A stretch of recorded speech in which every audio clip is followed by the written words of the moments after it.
Okay, guys, we are live. So for those listening at home, welcome to the Dungeon Musings YouTube channel. My name is Kevin Madison, and I will be your friendly historian today, because today we are returning to our ongoing adventure playing, what is it? Richard Iorio? Gosh, I'm sorry, I keep forgetting to write. Yeah, Richard Iorio. His outstanding Flames of Freedom, powered by Zweihander RPG, a game of American Gothic horror set during the time of the Revolutionary War. And with me today are the stars of this Flames of Freedom campaign. I'll go through the order I've got you guys on the screen here. Why don't you tell us who you are and who you're playing? First up is James. Right, I'm playing Buxagun, the Massachusetts frontier survivalist. Nice. A sarcastic doer man. Nice. Next up is Ingolf. Yeah, hi, I'm Ingolf. I'm playing Patience McFadden, who is a Scottish privateer. Nice. And last but certainly not least is Carl. Hello, I'm Carl. I'm playing Thaddeus Bradshaw. He is a upper middle class Bostonian, dabbles in magic, and has recently joined this motley crew of quote-unquote rebels. Nice. So guys, we before we went live, we did roll for the coins for what where the coins are going in the historian's cup or the player's cup. So we've done that already, but we have not done a recap yet. So guys, what happened last time? There is a tantalizing 50 XP or 50 reward points in it for you. It's over here. Here we go. So, it was a month ago and before the holidays. Yeah. I've got some visual aids here. Let's first see the visual aids. So let's see here. We've got Hessians. So Buxagun and Patience, we met with Maurice, I think. Yes. And we wanted to bring our the guy we want to protect to his ship, not to his ship only, but first to the ship and then with the ship to the Pennsylvanian Dutch. But on the way we had to split the party, which was not the best idea we had. There was an owl following us who might be connected to this vampiric baron we don't really know right now. And Hessian foot soldiers were on our chase, and British as well. So basically we managed to get to the boat or to the ship, and then we tried to have a small trip on the sea, which turns out to be also very perilous, and that's a thing. And we had to then we decided to camp on land, and there were wolves, and we had to fight the wolves as well, and we escaped to Newport. Nice. I think maybe. Did you guys make port in Newport, or did you? I thought you went to a pirate haven. Yes. That's where you decided to avoid any kind of attention. Is that right? I thought that's where we left ours, with you guys finishing up camping in that that pirate haven. You rested for a day or so. The person you're escorting as well. First off, James or Carl, anything to add to that? Yes, I managed to off the avian spy, which after all in my alternate universes, I'm so glad I got to do. Bartholomew was sick a lot. I remember that on the boat. Yeah. Suffering from seasickness. Yep. So, and to give broader context to what you guys are doing, is you are currently at the request of some of the rebels. You are escorting what's the word I'm looking for? Deserting Hessian named Leopold Zundel, who apparently witnessed a Blutsager, a vampire who is among the or is a Prussian who is leading the Hessian troops that he was part of, and he apparently rides a horse that has fiery hooves and eyes, which one of you guys witnessed as well. It might have been Maurice. I thought we saw it from a distance. You saw it from a distance, yeah. We're you trying to guys, get to the boat. exactly, yeah. And I don't remember which of you guys. I think it was Maurice, wasn't it? Was it Darren's character? Yeah, I guess so. Yeah. Yeah, and where you guys are heading is, as Ingolf said, to first to Baltimore and then up north to a Pennsylvania Dutch colony where his brother, who is said to be a Hexwerker, who he thinks can protect him, Dietmar Zundel. And that's sort of where we left our things. So everyone can get 50 RP for their summary. So definitely add that in.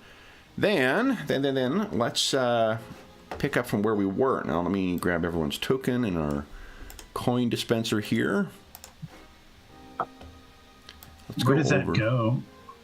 RP. Here. I think it's on professions. Okay, so And then you have to fill it in on there's the total RP, so you add the 50 to that. okay. And then that should, it'll do the calculation for you then. Yeah. Okay. Or you wait to the end and then just insert all at once. Feels more if you do it not step by step.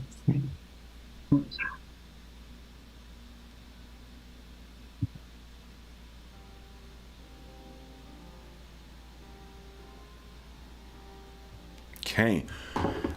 Then, guys, I think we left you guys off at. So apologies for the map quality once again. And this is just I had to take a photo of this map because you can't find an electronic version of it for some reason. Where we got to was to Newport, right here, or just outside of out here, so along New Jersey, which means you need only go down to here and then up into Baltimore. Then this means we're on our second leg of the journey. How's everyone looking right now as far as their what do you call it, their peril conditions and such? Well, Books of Guns looking tall, dark and handsome with these all at level 1, so Yeah, good. Yeah, I think he's recovered. Thaddeus is recovered. Yeah, I think you guys took Looks that was like unhindered and unharmed. yeah.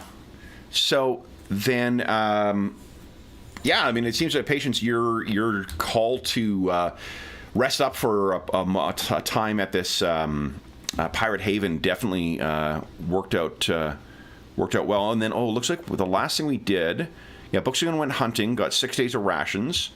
And Thaddeus, looks like you have enchanted 3 arrows and 2 bullets for a Buxton using Strike True. So you have these enchanted magical ammunition. Yep. Okay. Then, why don't we take a look at the... Actually, before we get into the travel portion of this, too, I'll remind you guys what Patience's ship looks like. There we go, Scotland's Pride. I hear that you're hosting a, what is it, SNP event? No? No. She's smuggling iron brew into the colony. Yes. Iron brew, haggis, and deep fried Scotch eggs. There you go. All right, or deep fried Mars bars, I guess. Then it is this is the first morning where you've taken the ship out or boat out. I don't know the difference. Sorry for folks who know more about nautical terms than I do. Somewhere Will is cringing. That one's a ship. That was a ship? So what... why don't you guys each give us let's get some dice rolling here.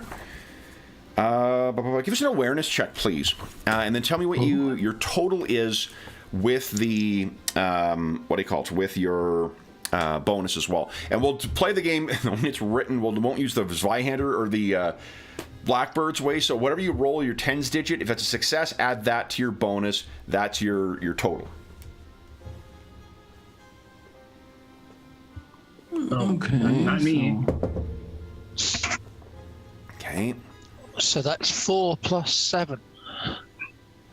If I'm understanding right. Well, that's the way we do it in Blackbird's. Rules is written the way it's done in this and in Zweihander is we take the ones digit and we add the closer you get to your target number, the better it is. You take the ones digit and add to it. I don't really care which way. I think this one's clearer for us since between Rogue Trader and Blackbirds, I guess. Yeah, roll under. I agree. That's so we'll keep doing it that way then, because that is the way I think we're all conditioned. Many of us are conditioned to do it. All right, so then that's great. So Books again, you're the one who are out, and it's actually not nighttime. Sorry, let me make a new thing here. We'll use Scotland's Pride as the background. There we go. Let's see here.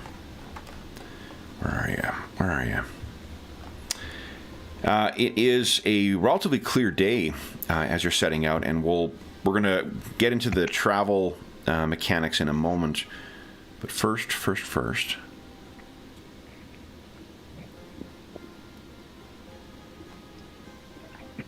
Oh, that's cool. Where are you? Boy, we ran a lot of games over the holidays. There's a lot of new art in here that it's like, oh yeah.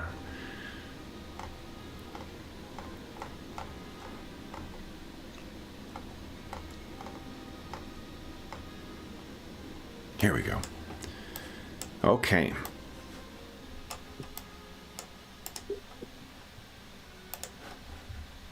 Here, guys.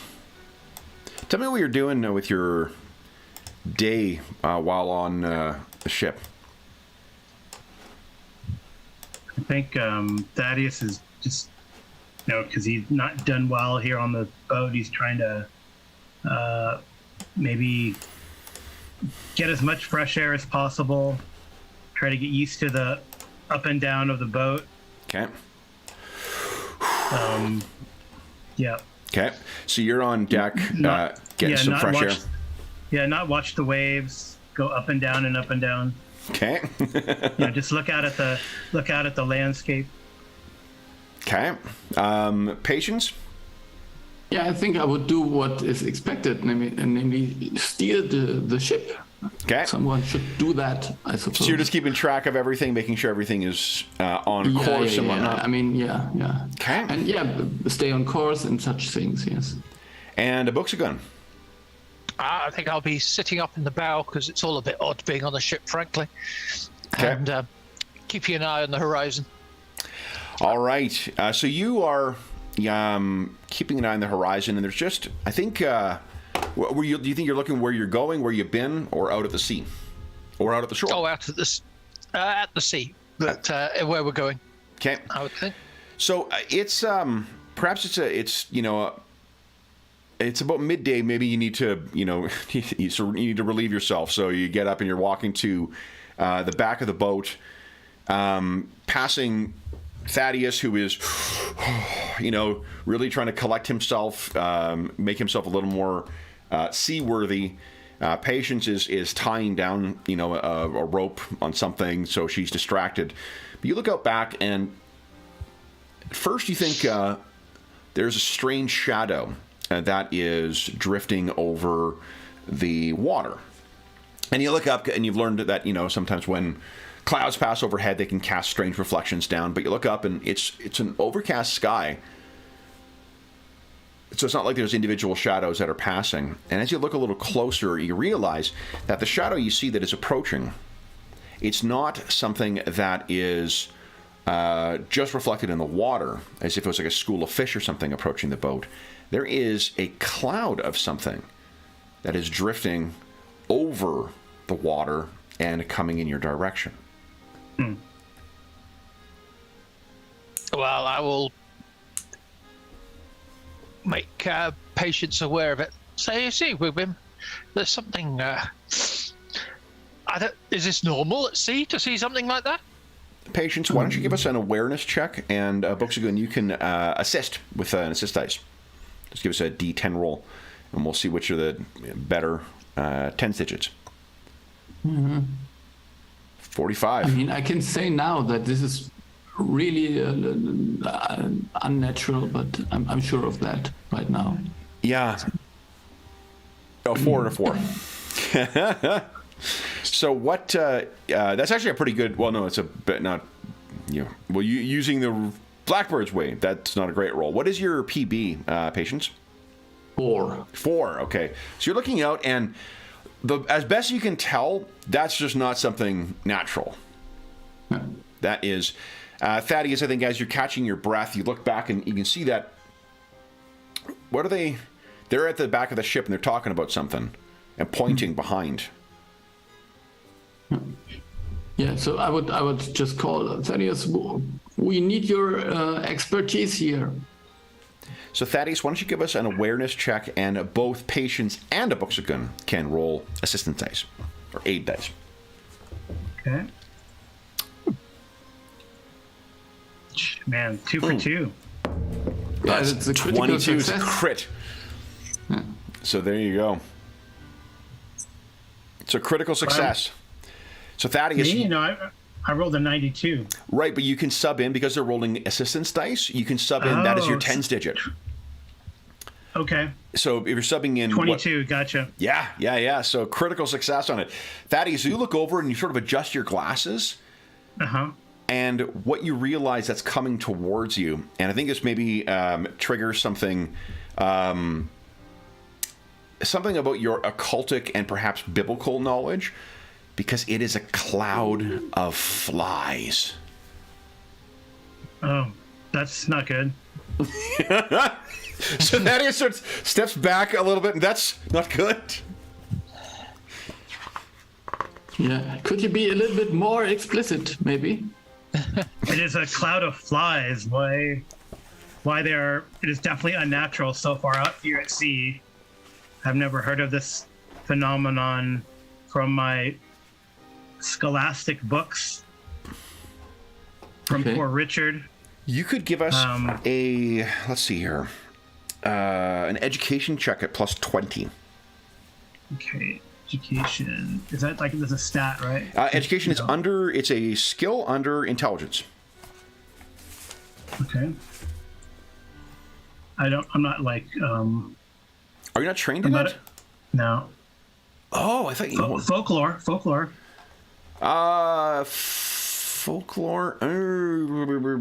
Let's see here. Carl, did you spend your XP at all? Your RP? I don't know how to do that. I don't. Honestly. Yeah, I don't think you did.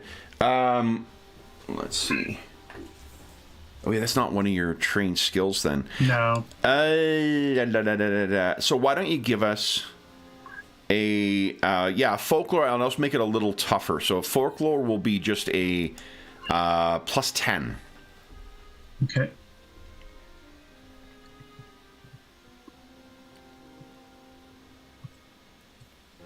Critical that's success. Beautiful. What comes to mind is what they told you that what Leopold had mentioned, who is down in the hold right now, that this Baron who is chasing you, Baron Kaspar Alterwald, he made a deal with the devil, it said, and all you think of is the Lord of Flies, Beelzebub, may be sending assistance for him. Okay. So these flies are approaching. What do you guys wish to do? You're about a mile offshore right now, so if you do make for shore, it won't. It would take a while to get there, but what are you thinking, guys? This definitely can hurt us.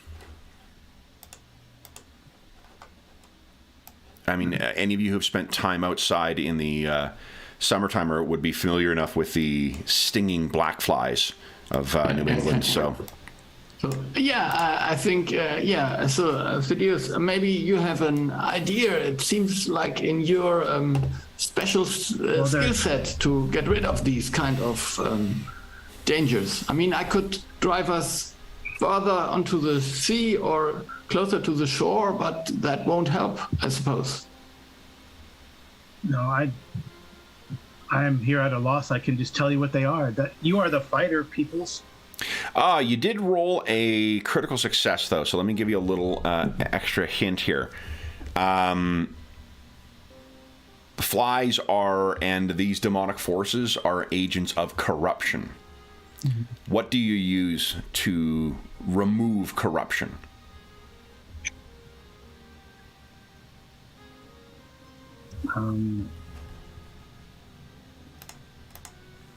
I honestly don't know. True love, I know. You don't. I love you, flies. Oh God! It's not love. It's not love. Don't we have some kind of biblical protection or something like that? So we could maybe pray or something. Otherwise, some smoke. I don't know. Can we set a fire, perhaps on the deck? Smoke or fire? Patience. Yes, that would be, yeah. Honestly, I think that is not a good idea. No, not on a boat. But let's do this, guys. But you could create smoke, I guess. Okay, let's everyone click on your token and go ahead and click on initiative. This thing is still going to be, let's say, 3 rounds away from getting to you. So... But let's get initiative. We'll get thinking in round for round basis. Okay, I got a 16. There we go. Beautiful. All right. So this thing, they approach. They are 2 rounds away right now. Maybe I'll put. There we go. 2 rounds away. Just Patience. To make sure. Yeah, just start a fire on the boat. So no, that is definitely something she wouldn't do. I think, well, maybe we could try to pull the sail a little bit closer to get a little bit more speed and to drive a little bit faster. I don't know, to gain another round or so. Just give us a little bit of an edge. Yeah. Could try that. So that would be, hold on. Let me go to the chase rules. See if you can get away and save yourself. Okay, where is it? There we go. 197 is chase rules for those following along at home. Here we go. All right.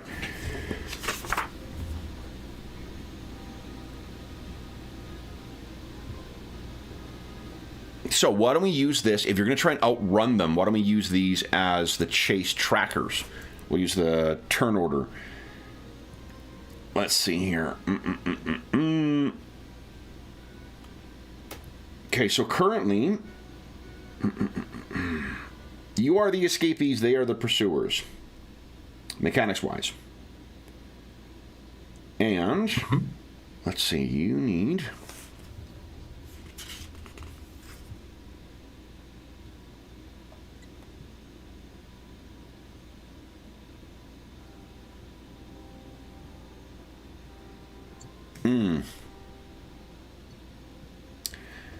So I don't think you have a head start for this first round. So we need to determine your escape value first. And we'll do this as a team effort.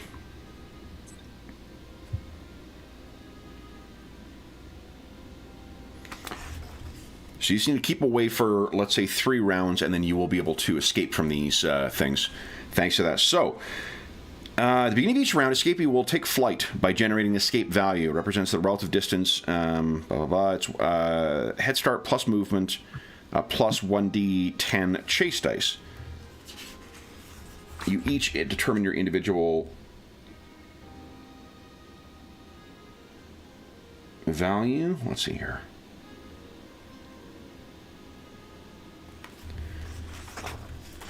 Okay, so let's have.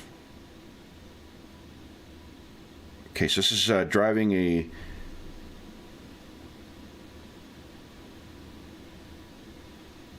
River, so you're actually going to get 1d10 plus 6 for you patients. And then let's see here. To make this more interesting, why don't we have... why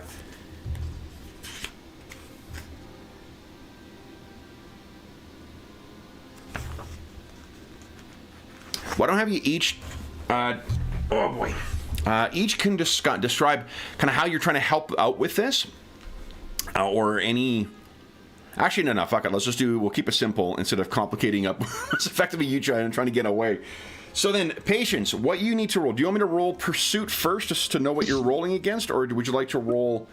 No, you can just start and then I will... Okay, let me show you what the pursuit value is and then you can tell me what you need here. So they did get... Actually, I think they are the ones who gets the head start on you.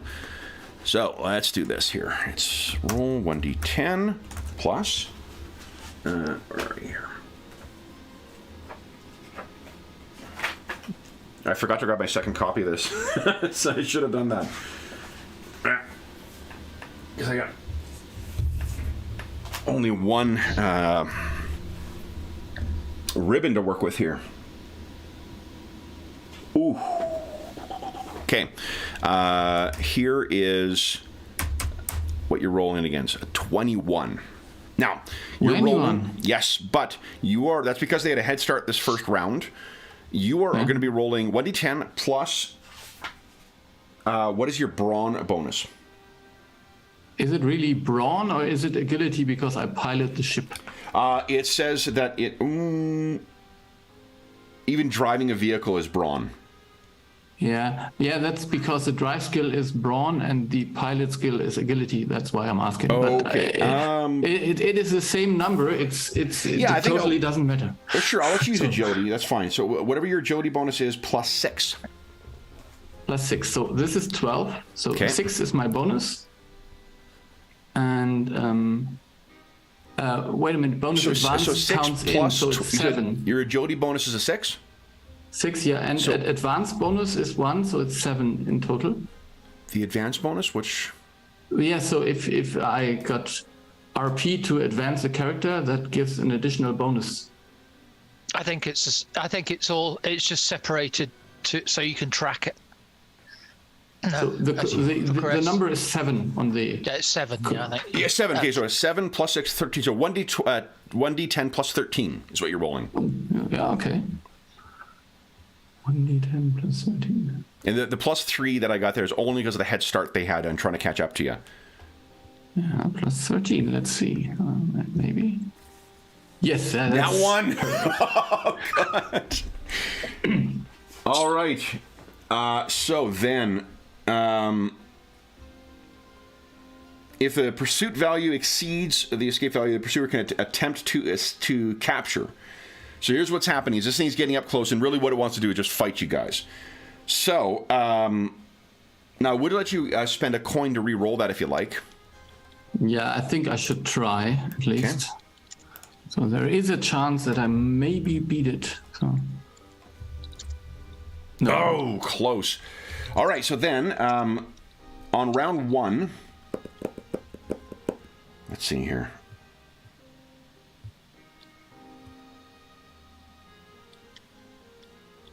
Okay, so I need to make a, let's see here. You know what? Where is it? Where is my, oh, it's up there piled. Dang it.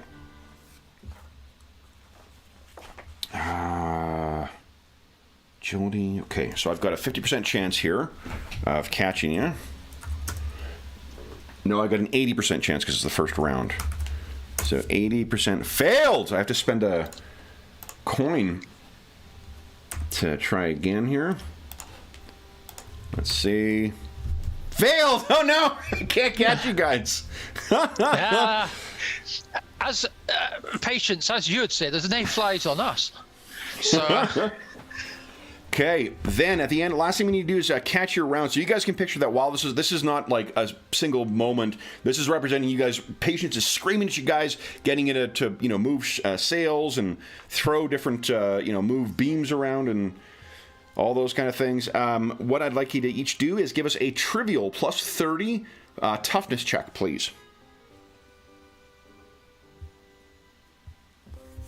And if one of you gets a critical success, you get a head start for next round. No pressure.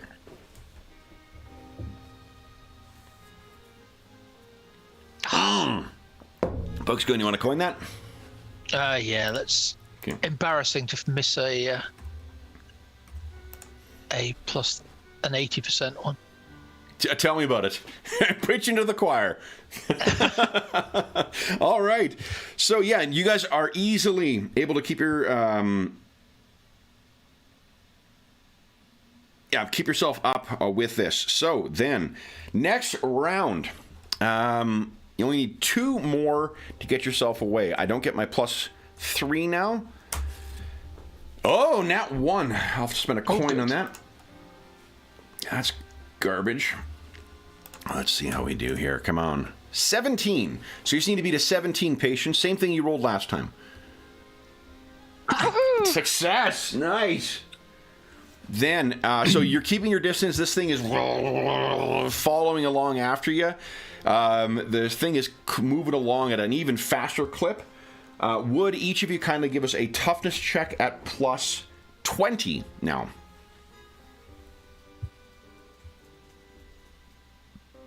Ooh. Wow. Oh, boy. Okay. So Bookstein's got a success. The other 2, do you want to coin that? Yeah, I think I will, yeah. Okay. So plus 20. And Thaddeus, you're going to coin that as well?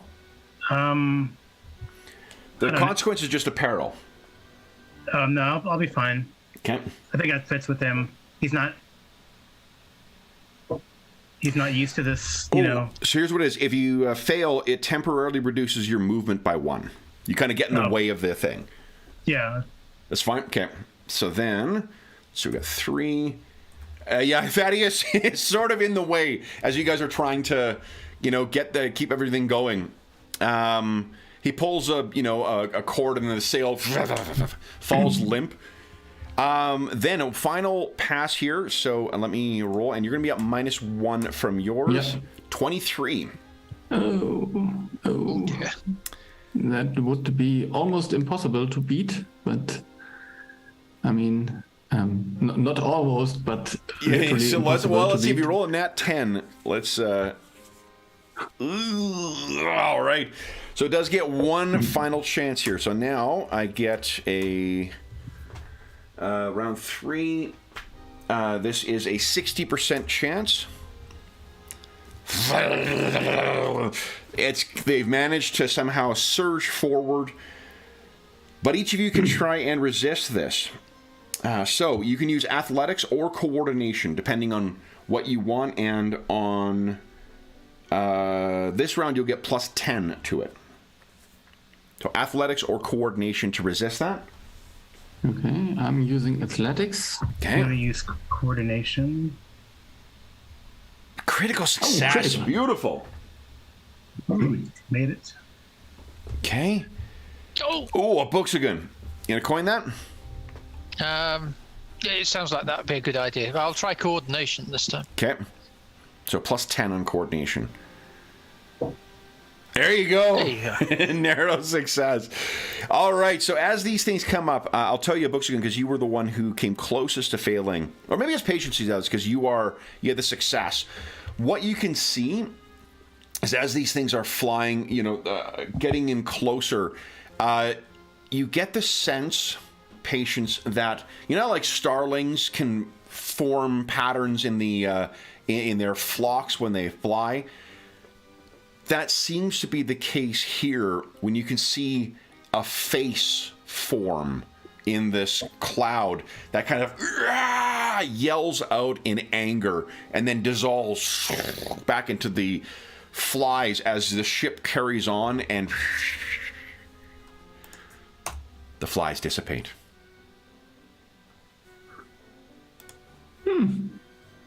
So, with that, because we've done the chase encounter, that means all coins go back into the player's cup. So, what do you guys make of that?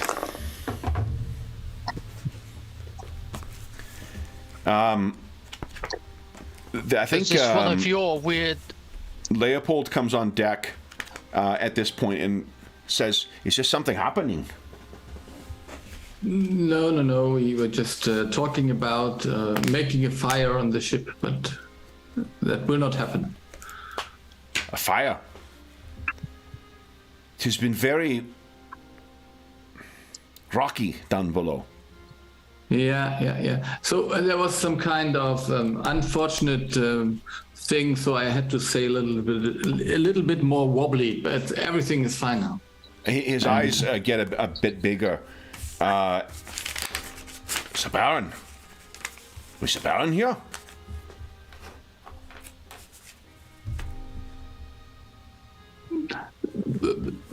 No, No. not himself. Yeah, technically not. Yeah. So no, the thing is that maybe he tried some ill omen on us, but it did not work the way he wanted to. Good. He comes and claps on Thaddeus' shoulder. Axfucker. I didn't do anything. It was all the sailing woman. Oh. Well, then, my thanks to you. Yeah. Then. You're welcome. Yeah. So with him heading back below, let's do the next phase of our travel checks here. So, what we need, travel rules are on page 205. And let's hear what, as a reminder, what we need to do is pick the roles for you all. The second leg of the trip is going to be a little bit more dangerous, especially with the flies now apparently seeing you.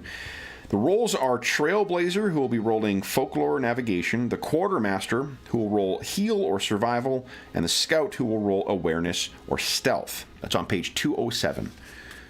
Now, can I see the stars? This is going to be abstracted over time, so I think you probably could, yeah. Okay, then. Well, by good luck, I'm rather good at navigating by the stars. So what are you thinking? The Trailblazer? So, I should go to Trailblazer, I think. Okay. And Patience and Thaddeus, what are you thinking? Well, I have awareness trained. Okay. And what was the other? The other one is Heal or Survival for Quartermaster. I do not have either. I mean, I'm not good at either of those. I stay in Boston. Okay. So my spectacles can help me see if they don't get full of salt. And Patience? Yeah. I would use Survival then. For Quartermaster? Okay. Yeah. I think you guys, that one's the one that is less critical for you to guess. succeed because you've got the 6 extra days worth of rations that Booksugun picked up the other day. Okay, so then, starting with our Trailblazer. So then, Booksugun, and this is going to be standard this time. Would you give us a standard navigation check, please? Yeah. And how So does I get your plus star thing work? I get plus 20%. Oh, nice. Okay. Beautiful. Success. All right. Then the terrain eases by 1 step positively for this stretch. So that means you will now have plus 10 as a modifier. Then would you guys each kindly give us a survival or toughness test at plus 10, thanks to the Booksugun's keen navigation. Anna wishes you luck. Survival or toughness. Ooh, Critical success. Nice. So if someone fails this, you will be able to make them succeed. Nice, but I everyone got 2 succeeds. critical successes. Yeah. Oh, no, that's it. No, Here. sorry. Yeah. No, it isn't. All right. So the first, as far as the navigation is concerned, Abuxagun has made this trip as comfortable as possible, traveling by night with relying, I suppose, on Abuxagun's night eyes. Then next up is Patience. Would you give us kindly a survival check at +10? Yeah. So I guess my sailing feet or whatever this is called. Yeah, is I mean, you're probably working. trailing, leads or whatever else over the side. I have no idea how you fish when you're moving, but Yeah. So then it is an additional +10. So it worked. nice success. All right, so then what that means? Awareness, right? Everyone makes a. Okay, so everyone uses the provisions. Eats a day's worth of provisions for each day of the trip. And then an endure check. Yeah, survival or toughness once again at +10. For everyone? For everyone, yeah. All player characters.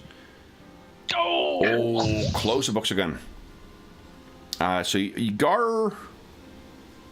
Ooh. So the guys who failed, what failure would do is you suffer 2d10 plus 2 peril, or you can coin that and give it a second try. Yeah, I would try it again. Okay. Yeah, I'll give that another go.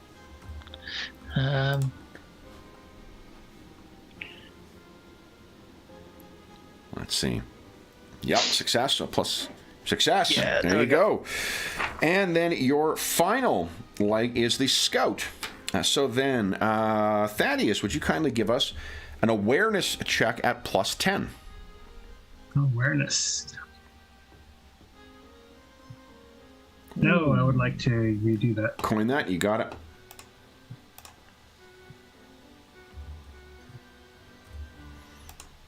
Yay. There you go. Nice. All right. So that's because of your careful watch, no doubt seeing those flies of Beelzebub chasing after you, you reduce the number of chaos dice you're rolling for this stretch by 1. So then, everyone, would you once again give us a survival or toughness check at +10? Success. Oh, I'm sorry. It was too much, but worked nevertheless. Okay. That is. Yeah, I just Again, you want to re-roll that? Yeah, do we still have rerolls? Yeah. Yeah, one more coin left. Yeah. There you go. Nice. All right. Thaddeus is getting used to the waves. I know. Then, since you were keeping watch, Thaddeus, would you roll 1 chaos dice for us, please? Okay. It's in combat, right? No. It's on the top of the page on all the tabs. Yep. Yeah. Good. And it is an uneventful trip. So, Yay. that would bring you guys to around. So, where we're picking up is. Wrong map here. Hold on. It's. Yeah, we haven't got very far. Patience, do It's you on know where you're Boston going? Harbor. Yeah, we turned around in the night. Wasn't I supposed to do that? So you guys are probably down the coast of Delaware, like right around here, somewhere near on this peninsula here, near the where you're gonna be turning around and getting into what is that? I have no idea what the harbor Norfolk. is. Is it near Norfolk? I've got the frickin' map here, which is a little more legible in person. Where are we going up the Chesapeake Bay, or where are we going? Is that the bay that Baltimore is in? Is Chesapeake? Yeah. Yeah. That one that kind of is parallel to Maryland and stuff. Or between Maryland Yeah. and Delaware. My God, is that hard to read? Yeah. Yeah, so it'll be the tip of Delaware, whatever that peninsula is, out just before you head into... you could go into Norfolk. Yeah, you could do that in Virginia, but I suppose you run the same further risk down. of people recognizing you, or perhaps pursuers coming. That would be a harder one for them to get to. What are you guys thinking? No one lives in Delaware. We're going up though, right? We're going up the channel. Yeah, you'll end up.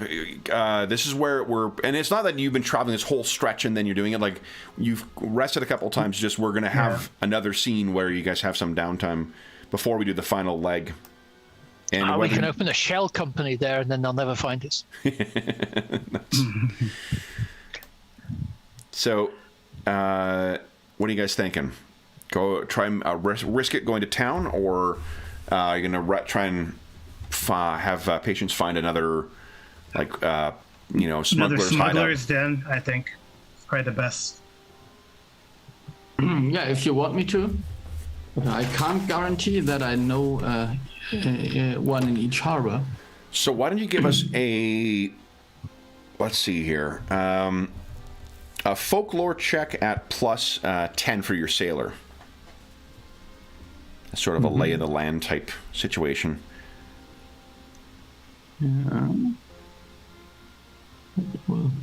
Yeah, folklore's a regular skill, not a. You want to? Oh.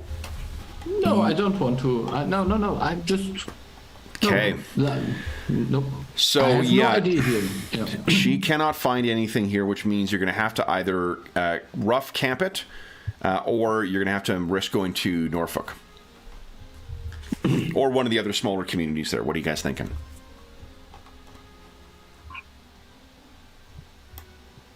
I don't know. Do we need to resupply and stuff? We should risk it. I think we have supply for 6 more days or 5 more days. So. Yeah, and the total journey I think was only. Let me see. I wrote it down.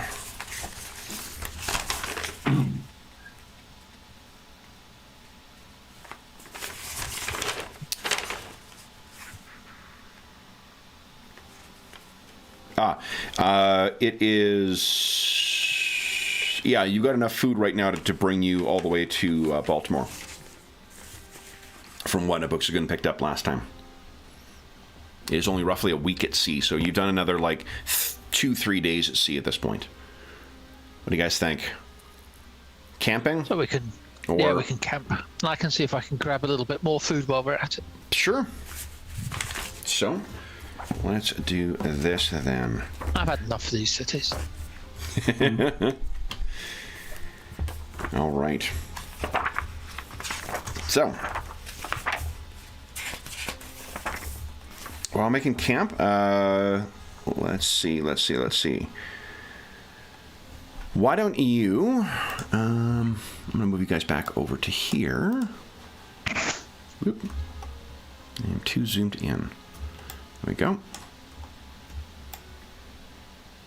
So,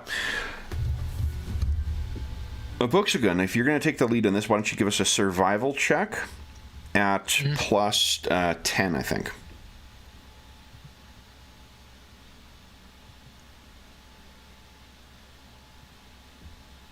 $32. Nice. What is your PB? Perception bonus. PB is 7. 7. Oh, man. So you got 8 days worth of food. I bring me a big deer home. Okay. So, while you guys are making camp, no one needs to bind any wounds right now. No one needs to. No. Okay. So then, while you guys are resting. This is much better than the. I think I could get used to the sea travel. Leopold gives you a bit of a hard look. Like, gee. Anything anyone else wishes to do while you are in camp?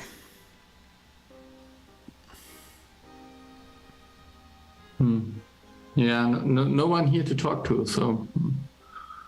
Okay. Yeah, guess we don't need to, right? Okay. Just have a good eat. All right. So yeah, you're having books are going to spend the. I guess you find a well enough place to bring the ship in and hide it. How do you think you're hiding it? Are you just leaving it on the coastline, or are you pulling it? I guess you couldn't pull it ashore. It's not like a rowboat. No. Just have I think we have to be to hide it like behind some trees maybe, or something close to the shore if there is such a thing. And Sure. if not, then just try to hope that no one sees it. So let's do this then.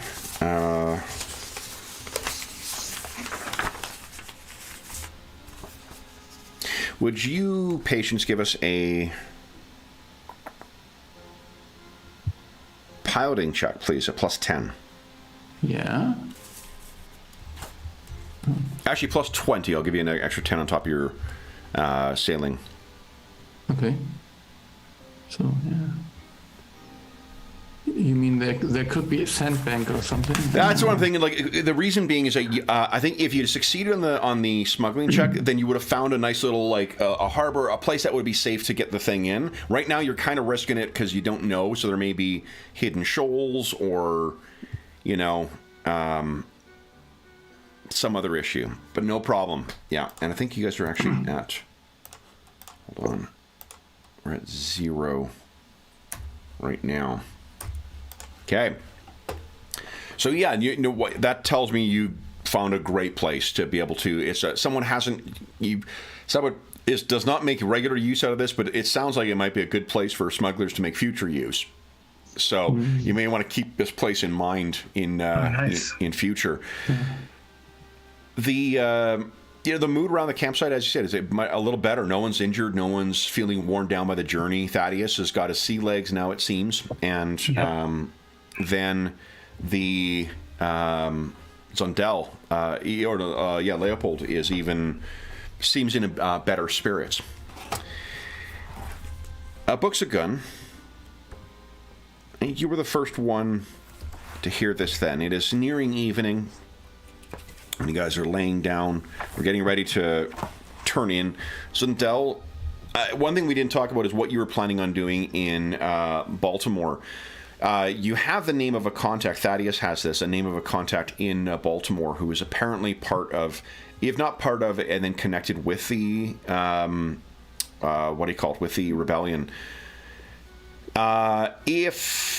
Revolution. If you wish to, you guys could show up in Baltimore and then just try and head out north on your own, but if you wish to call on any contacts, you do have a name in Baltimore to call on, Thaddeus.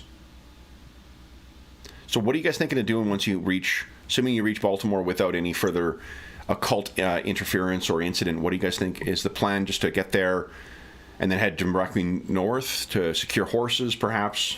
What are you thinking? Yeah. I think there should be some kind of, I don't know if I would think that the smugglers have some kind of loose organization where you could... You definitely could call on someone as well, yeah. Yeah. Know someone to help me, or pay someone to help me who is a little bit more trustworthy, not to work with the British.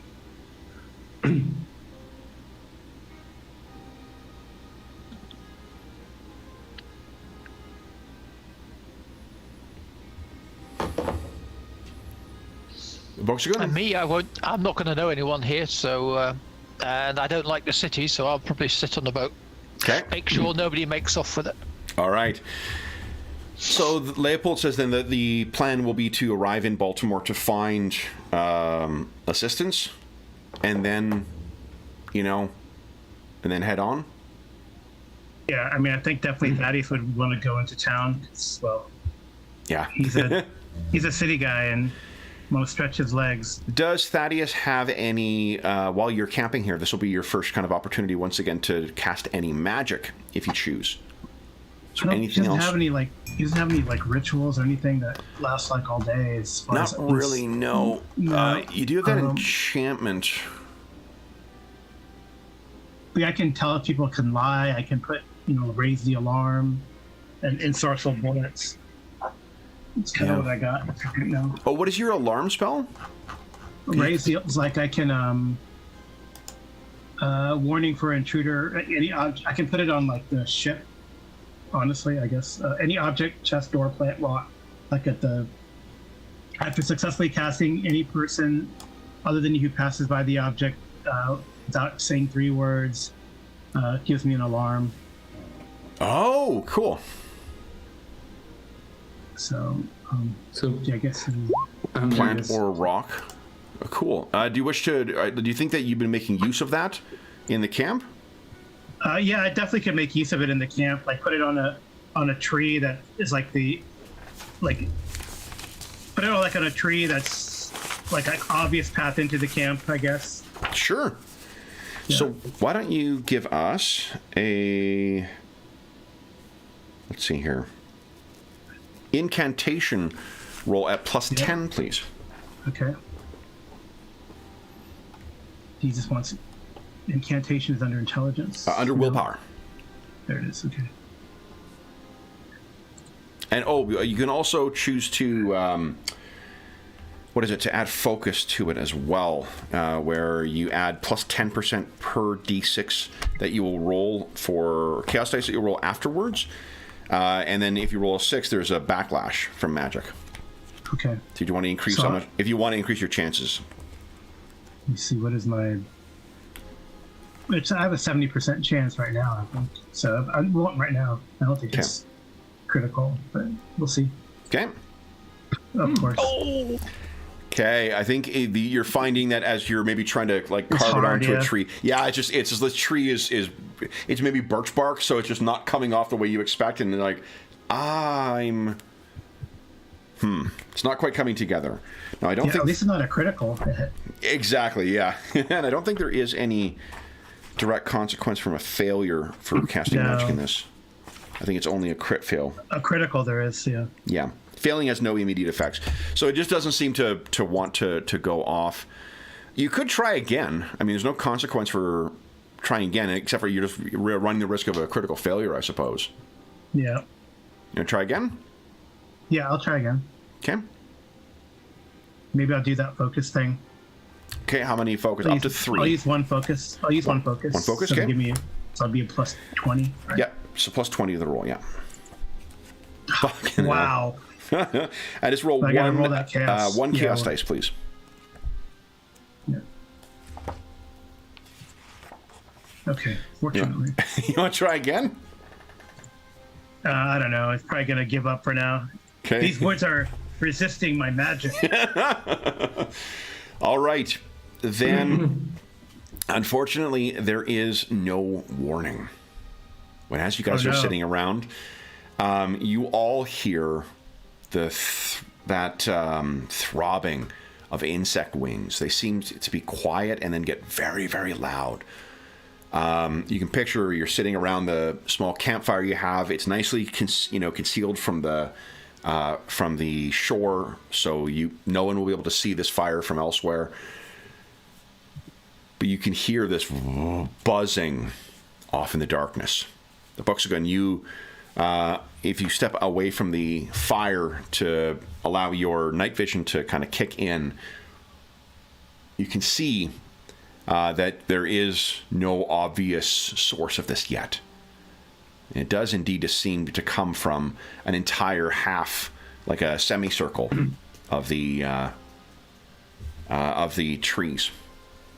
Why don't you each click on your token and click on initiative, please? Just to give some structure to this scene. I'm sure there's not going to be any, combat encounter. Yeah, I think so, yeah.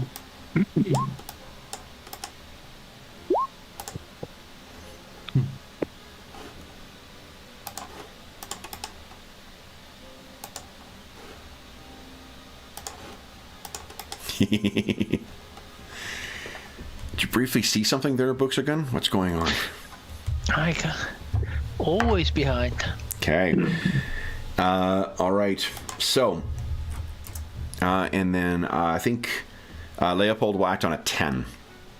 So, Patience, looks like you're up first. And since we're at the start of a different... we haven't concluded that yet. I'm going to give you half of your coins back. Because we're not quite out of it, but I did pull some DM bullshittery, or historian bullshittery. Patience, you're up first. What are you doing? Mm-hmm. So is there a piece of cloth that maybe I could use to put it on fire and on a stick, so that I would have something like a a fiery torch. The kerchief you for sure have. Why don't you give us an awareness check at plus 10? We'll just, if you succeed in this, you're going to be able to see a burning brand that you'll be able to yank out of the, out of the fire, or something like that. Okay. Yeah. Okay. Yeah. So you have 3 actions. 1 action, you can see that. It'll be second action to grab it. You'd have 1 AP left. Anything you wish to do with that, or you want to save it for defenses?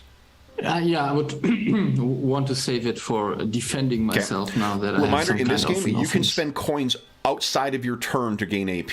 So it's not like Blackbirds where you have to do it. I know. Yeah. Yeah. No, I'm not saying you need to do that. I'm just as a general reminder to everyone. Yeah. Okay. But I know my comrades, so they need the coins. Thaddeus, what are you doing? So Thaddeus, seeing that he doesn't know if it'll work, but he is who he is. He's going to try to take one of those brands from the fire and throw it at the cloud using that no mirror phenomenon. Okay, so why don't you first give us an awareness, see if there is one you can grab. Patients may have grabbed it. Plus 10 to your awareness. Okay. Let's see here.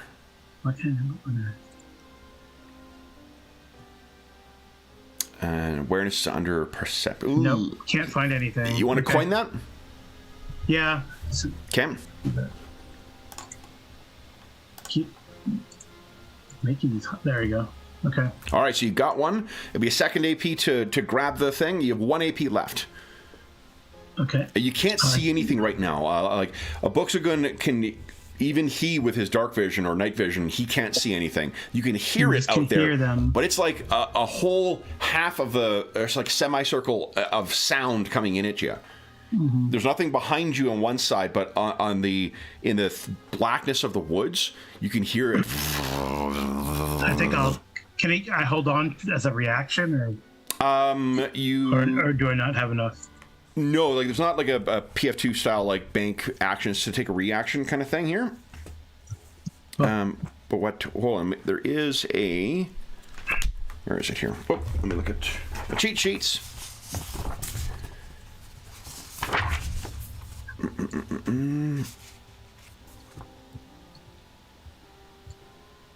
Yeah, you can wait to spend your APs later, but you need to spend you need to wait in total.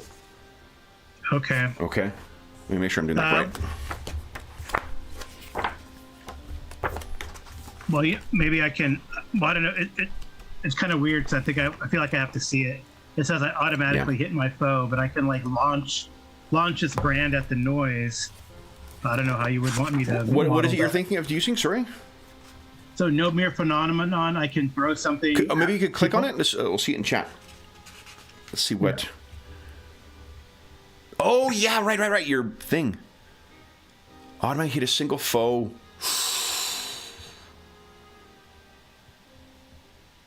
Yeah, I think you would need to see the foe, but what you could do is you can make an awareness check and try and spot the thing. Let me give you you wouldn't be able to do it this round, but at least you'd be able to see where this thing is for next time. Okay, and I need to spend a coin. Let me just tell you what your... Or you can make the awareness check, and I'll tell you afterwards. I'm just... Okay. I think as you maybe use your no mirror phenomenon to lift it up, and what you catch is the reflection of something lurking in a tree, and this is what is up there. This thing is about nearly as big as a man, as large as a Great Dane or a Mastiff. It is surrounded by a swarm of buzzing flies, but you briefly see this thing in the trees. So you can try and, if you spend a coin to get an extra AP, you could toss this thing towards it. I think I will, and it's like, a Buxicon, look, it's a big monster. So go ahead and roll 1d10 plus 1. Okay. All right. And these don't explode. Yeah. Oh, good one. Oh, sorry. Oh, yeah. That's funny. All right, so you toss it towards it. It hits its carapace and drops to the ground, but this thing, its maw open, and you, as it goes in, I think it disperses some of the flies as well, Thaddeus. Books are good. You can clearly see where this thing is now. And then I will, with my bow. Yep. Will I've had time to get that out? I think I would be do you think you would have been sitting? Take an action. I think it's an action to get it, and then what is the reload for the bow? 2. So. But you could spend an AP. You guys still have one left. You could spend an AP to reload it. Yes, let's do that. Okay. Yep. Because there's 1 to grab it, 2 to load it, then you'll be the last one to fire. So this will just be a regular shot. All right, now. So standard shot. Let's give it a go. Okay, that is a hit, not a crit. It's fast, so -10 to my dodge. So I got a 40% chance at dodging. So this thing ducks out of the way. Then it is this thing's turn. It has, you can't see in the illustration quite terribly well, but it has massive wings that begin buzzing, and it just flies directly towards you, a Buxagun. Did not like getting shot. Now, let's see here. I can charge.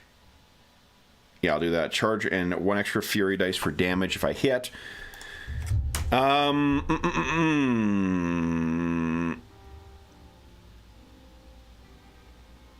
Yeah, and then I'll do a rough and tumble afterwards.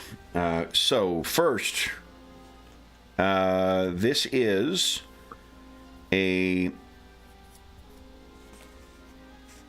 75% chance of hitting you with this. So, hit, not a crit. Unfortunately, there's no coins left right now. So, it slams into you.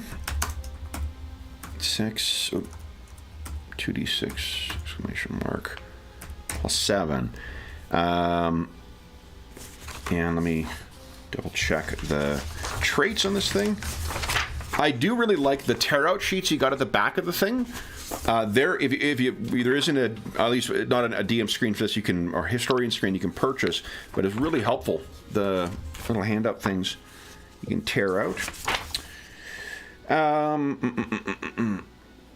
Oh, so this hit will actually automatically knock you back 1 yard.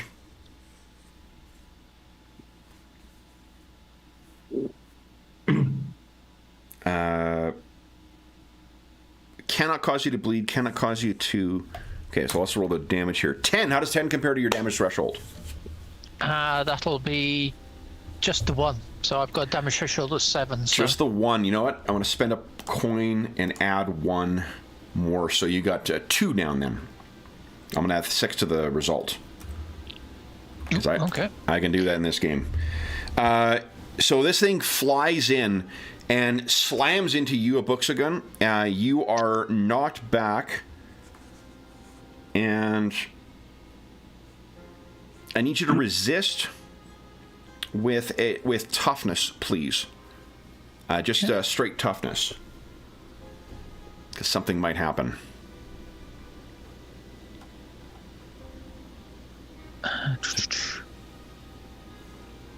You want to coin that? We don't have any, do we? You do have 1. I spent 1 to do extra damage on you. Oh, right. Yep. I better do that then. Okay. Yep. Oh, what happens is some of those clouds of flies, as you opened your mouth, are buzzing down and into your throat. You are currently caught in a chokehold. Which means you need to... Oh, you suffer 1d10. This is just peril, not damage. So it doesn't explode. 1d10 plus 7. How does 11 compare to your peril threshold? 11, that's 1. Okay, so your peril threshold goes down by 1 as this thing is. Then it is 1 more action. I think I'll save it. Yeah, I'll save it for defense. So, Patience, you're up. What are you doing? Yeah. How far is it? Could I get over there and just I think slam it with my... one hustle action will get you over there. Yeah, okay. So I'll try that. I run over and try to shove my burning stick into it. Please do. Mm-hmm. Okay, so that'll be a simple melee, I guess. Okay. So, and you've got 1 extra AP. You could aim. You could do a targeted attack. No, I wouldn't. I think. Okay. Because I maybe want to change my weapon later. So, no. Okay, so straight try. Go ahead and give us a. Yeah. Simple melee. So, I have no such you can weapon, use a weapon if you've got a weapon that's got. No, I have only martial melee weapons. Oh, got it. Okay. Okay, so let's give us a simple melee check. That's a success. Okay, so then it needs a 50% chance to try and dodge here. Let's see. So I think as you're going through the swarm, it's just difficult to go in. As you're going into, you're moving yourself into the swarm of flies that is around this thing. If you start your turn engaged here, you'll automatically have to resist toughness to avoid more of these things crawling into your mouth. You don't take damage this round, but if you do start engaged with it, that'll happen. You have 1 more AP right now. Patience, what do you want to do with that? Okay, so I will just get back a little so that I get outside of the swarm. Okay, yeah, you just... All right, end of your round. Thaddeus, what are you doing? 3 AP. Thaddeus is going to use 1 AP to try to... he's got a gun, so I guess he has to draw his gun, right? Yes, so it'll be 1 AP to draw the weapon, and then what's the load quality on the weapon? It's under combat, I guess. Yeah, it's I think under the combat. Load is 2, so it's going to be he's not going to load it this round. Well, yeah, I guess he's not going to load it this round. He's going to draw his weapon and then use strike true on the ammunition. Oh, try and cast strike. Oh, nice. Yeah. Okay. Yeah. So go ahead and give us. Let's see here. What is? Maybe click on strike true once again. Let's just see. I can't remember what I think it's routine. So he plus 10. Yeah, only 1 AP as well. Yeah. Okay, so do you wish to channel whatsoever? Yeah, I'll try to use one focus. 1 focus, okay. Okay. So go ahead and give us a incantation at plus 20. Yeah.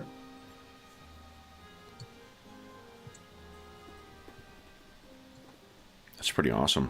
Oh, come on. Oh, you want to coin that? Yes. Okay. I keep missing I'm barely in. There we go. Okay. Nice. Okay. And then I guess I have 1 AP left for if that thing attacks me. Yes, you have 1 AP left. Yeah, it's load 2, so I can't start loading. I think you can start loading. Yeah. Okay. They'll start loading. I can't remember rules is written if you can do that and spread the things across around, but I think you probably can. So you need 1 more load to get this thing in there. What does it look like as your magic enchants this thing? He kind of fumbles, right? So they'd have to use a reroll. He kind of fumbles with the ammunition, probably drops a bullet and some powder, and he's trying to do it very quickly. But he kind of takes a deep breath and calms down, and then it's like electric arcs, kind of form around the powder and the ball as it gets charged with magical energy. Nice. All right, and you're beginning to put it in there. Boxagun, 3 AP. What are you doing? I think because I'm right next to it now, so I guess I'll drop the bow. No, you know what? Fortunately, when it hit you, it knocked you back 1 yard. Well, still, I may as well go for it with my axe. Okay, so free to drop your bow. 1 to get your to ready your weapon. My hatchet out, and then now this thing's has a drawback of being slow, so it gets an extra plus 10. Okay. So I'll hit with that, and I'll keep one for Defense? dodging. Okay. Oh. Okay, so you get in. Whoa. Then it is this thing's turn. Oh, actually, hold on. Sorry, Booksugun, because you got that, you're in a chokehold. You actually need to resist that first. Ooh, okay. So what do I need to do for that? Just a toughness check. Toughness check. Oh, come on. Oh, sorry, no. Athletics. Athletics is what you use.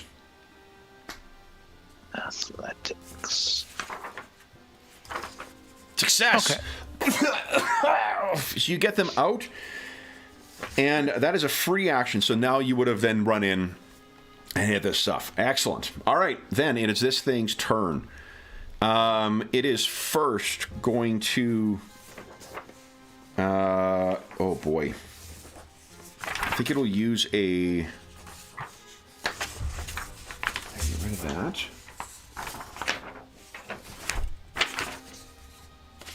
So I'm trying to find the conditions. Conditions aren't on here. Okay. Still pretty good. Still a pretty good sheet. What I'm going to do is I'm going to use a targeted attack on you. I'm trying to remember what the options are in this game.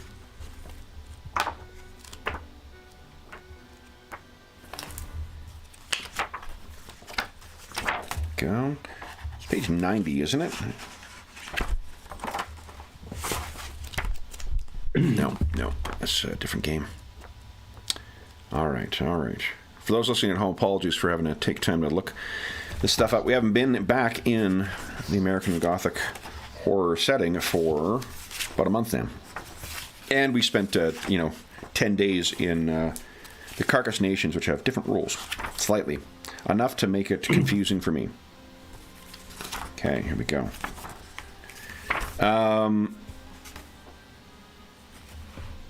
I'll do is I'll start with a knockdown. So I'm going to make an athletics or coordination test, because if I can knock you prone, I'll do an extra dice of damage on you. This is going to be a 60. A 60% chance. So you can resist this with either, let's see. Can I parry? Cannot parry because it's a rough and tumble action. But you do automatically resist without spending any AP with coordination. Okay. Nice. So this thing tries to knock you back, but you are able to keep your feet. It hisses at you once again at Booksugun, and then it is going to try and... Actually, I'm going to get some coins going here. Let's do a plus 10. I'm going to aim for 1, and then I'll spend 2 to do a targeted attack on you to hit your leg to try and knock you prone. So I have a 85% chance here. That's a success, but not a crit. So if you got a defense there, a Booksugun, you certainly can try that. Again, it would need to be dodge, not parry, right? This one will be parry because it's melee. Dodge can only be used against range attacks. Nope. Oh, I would have had to spend an extra action to get in on you, because that's right. You ran in. Okay, so unfortunately that is a hit. So it's going to be the same thing as before. Shit roll, though. 11? How's that compare to your damage threshold? That's one more, then. One more, okay. And then, to keep things interesting for you guys, I'm going to bank 2 AP for defenses. So, to get some coins back in your hands.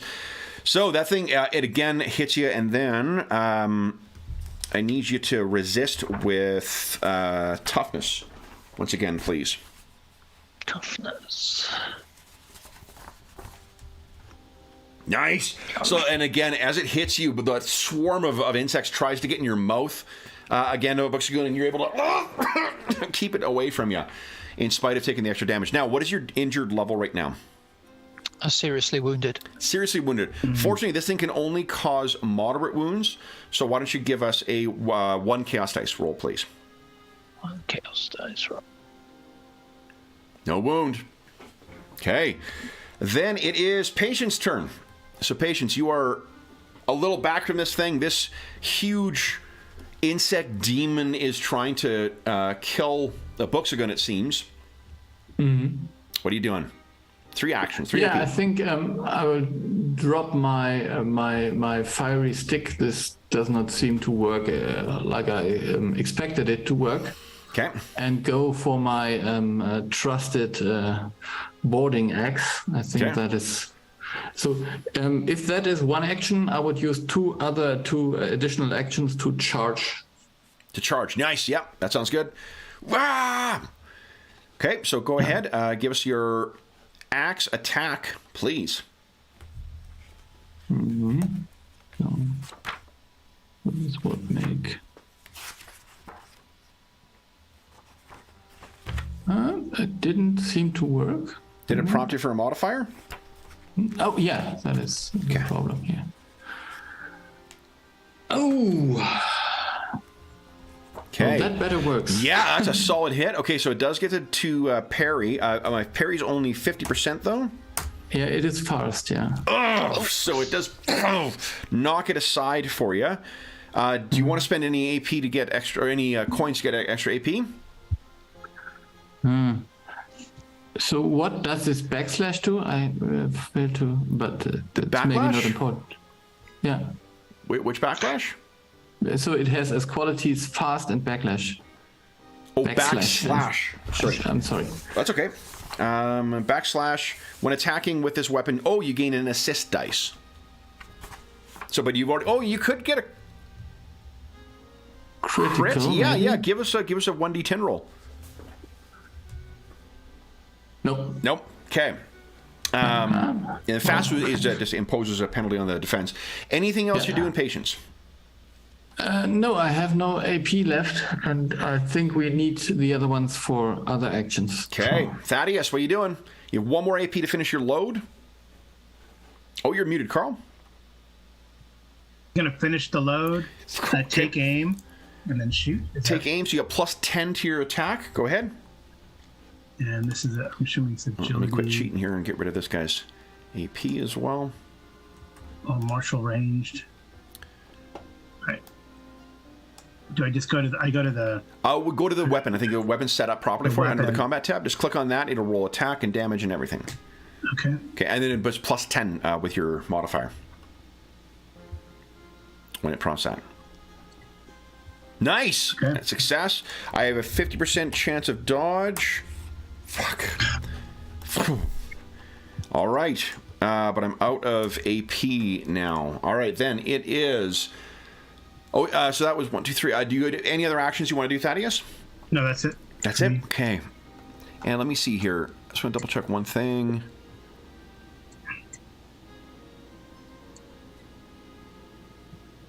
So your skill ranks are 1. I was just checking to see how many bullets you could enchant. All right, Buxagun. Would you give us a 1d10 plus 1 roll, please? Not exploding, because you are engaged with this thing right now.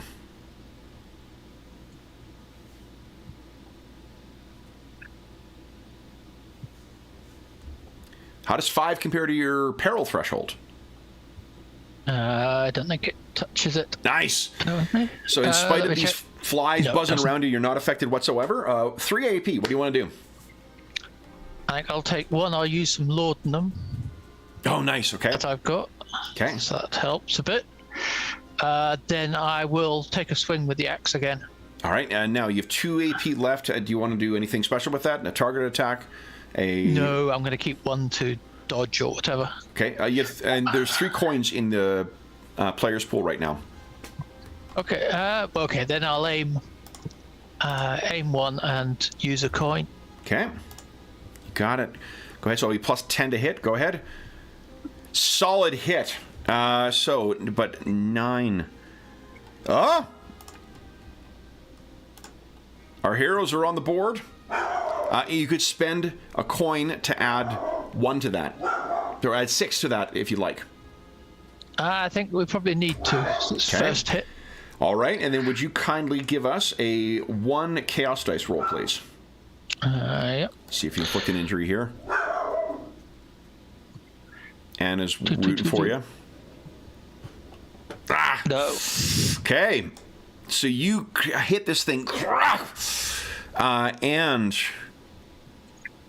what does weak do? Does that restrict what kind of injuries it can suffer? No, it gives it plus 10. Cannot inflict grievous injuries. Right. So you can inflict moderate or serious wounds, but not grievous. Or grievous injuries. Okay.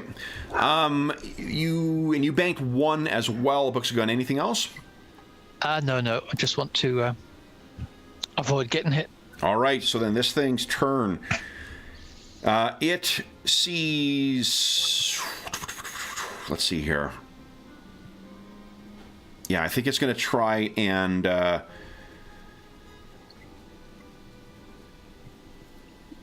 it'll try and rough and tumble you to the ground once again. So you have a 60% chance. That's a fail. I'll spend a coin. So 2 and 2. Lashes at you. Fail.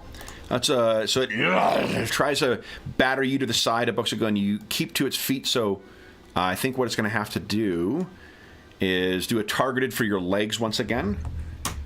So that's another 2 AP, and I'll aim with that. So I've got a 85, just barely, no crit. You want to give us a dodge here? Or sorry, a parry? A parry, that's... Come on.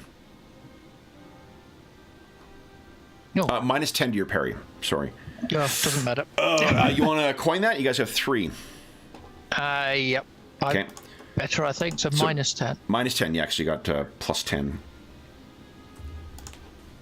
Come on. Oh, so you're knocked prone, and then you take... this thing sweeps its legs out from you. How does 9 compare to your damage threshold? That's 1 level. 1 level, okay. So would you roll 1d... It can't do serious wounds. Once again, give us a 1d... or 1 chaos dice roll, please. Oh. And then give us a d6 roll, please. Oh, I'll just... No, a d100 in this game. Sorry. Oh, okay, d100. Okay, we have a wide variety of different injuries. 14. Boxed ear. You're bleeding. Caregiver must treat injuries. So you fall to the ground and one of your eardrums ruptures. A caregiver must treat the injury until fully recuperated. You must flip the results to fail on anything involving hearing. Ooh. So, and then give us a toughness check as well to resist this. Come on. Where is it? Okay. No.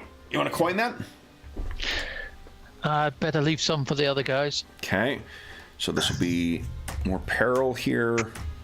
I should just type it in instead of keep scrolling. It's nothing.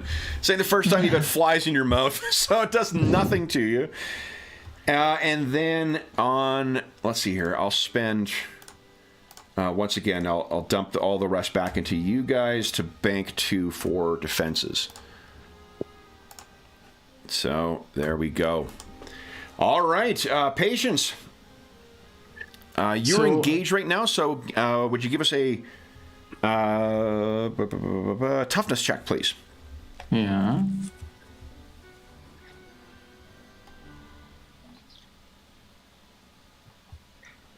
Yes, no problem. Yeah. So again, the flies aren't bothering you. What 3 AP? What are you doing? So I think I would attack again, but I want to make it harder for you to dodge. So that would be aiming or yeah. Yeah. Okay. So how many AP are you spending on your aim? 1 or 2? I think only 1. Okay. So you minus 10 to my plus 10 to your hit, minus 10 to my defense. Okay. So let's see.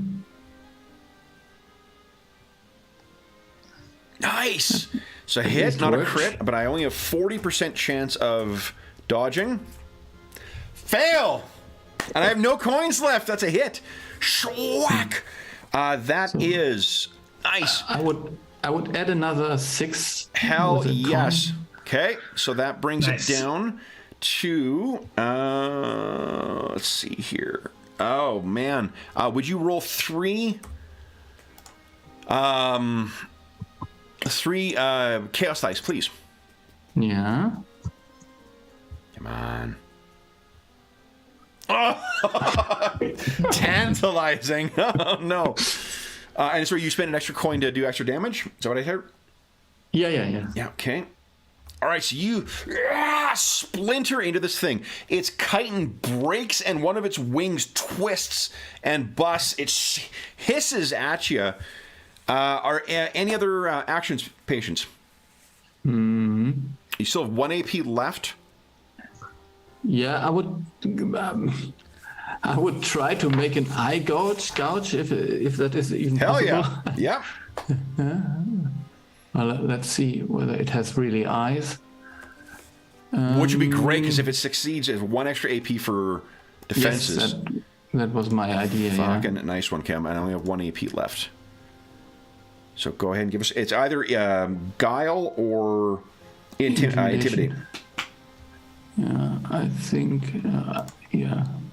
It's the same anyway, so I would use Intimidate. Yeah, come on. Go. Success. So I need to resist with awareness. My awareness is a 55. So I have critical fail. Hold on. Good. That is awesome. So let's see here. Got to remember what the result is here.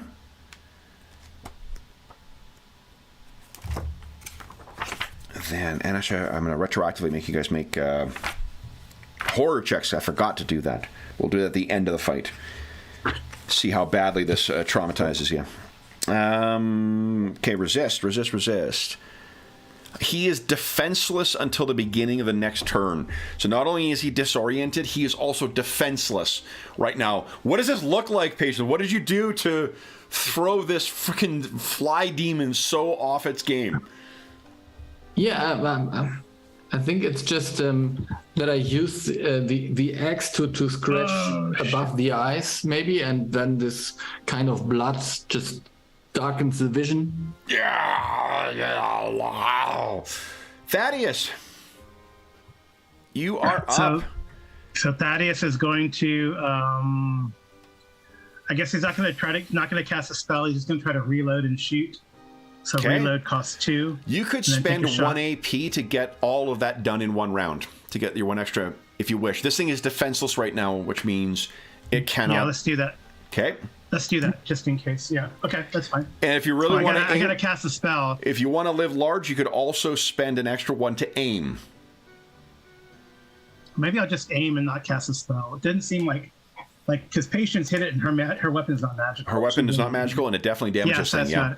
Okay, so I'm just going to use the AP to aim. Okay, sounds good. So 2 AP to get in, 1 AP to shoot. So go ahead and make your attack roll.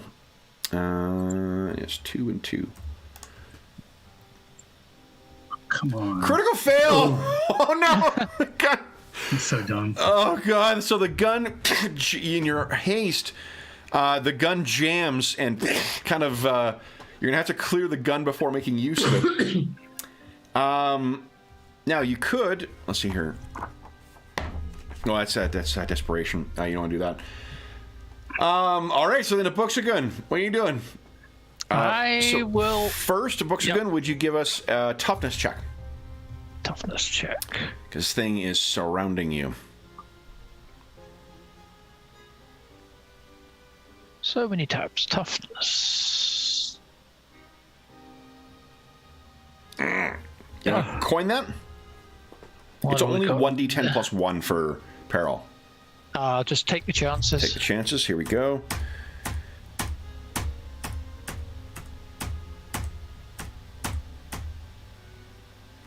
Me clicking through here. This is the sunk cost fallacy in action. 9. How does that work? Yeah, that does it. Okay, so you're down one more in your peril threshold. You're not choked this time, like it needs to hit you in order to do that. So now you have your 3 AP. You're prone right now. What do you want to do? Okay, I'll stand up. That's 2 AP. You have one more left. I'll just dodge then. This thing is pretty banged up right now. Okay, I'll use one action point to... one coin to get an extra action point. Okay. And it's defenseless as well. Oh, okay. Okay, I'll aim and I'll take a swipe at it. So plus 10 to hit on this. Come on. Come on, where's he gone? You got one left for a reroll. If necessary. There you go! What does it look like as you take this disgusting thing down? Right, one hatchet blow right between the multitude of eyes. See that ugly bugger.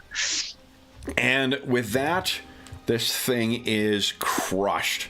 It hits the ground, and the casing seems to fall down as it does, and flies are just like buzzing away from this thing as if they were somehow transformed. Its flesh, instead of rotting, is transforming into these things, shortly leaving nothing but a dusty and brittle back carapace. You guys are out now. Let's quickly do a horror check clears his gun. Oh, yeah.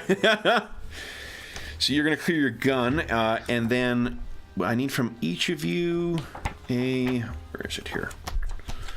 I think it is a resolve check. So would you each just give us a flat resolve check, please?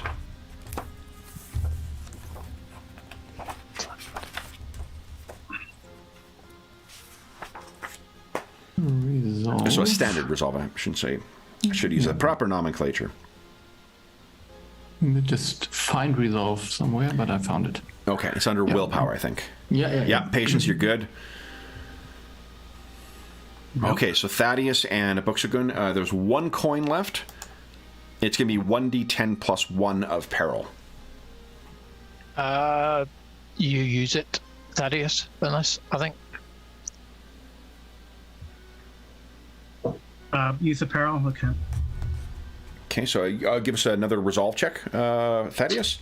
And then a Buxagun, 5. You're not taking any. No, so I don't. Yep. Critical success. Nice. So actually, if you're suffering any peril right now, Thaddeus, you can move it up by 1. You can heal 1 level of peril. I'm not sure if you are suffering from any, but with that thing defeated, and with Leopold cowering in the corner, his eyes wide, why don't we take our mid-session break now? Then we'll come back and talk about what you guys do next, see if we can get you to Baltimore. Okay. Cool.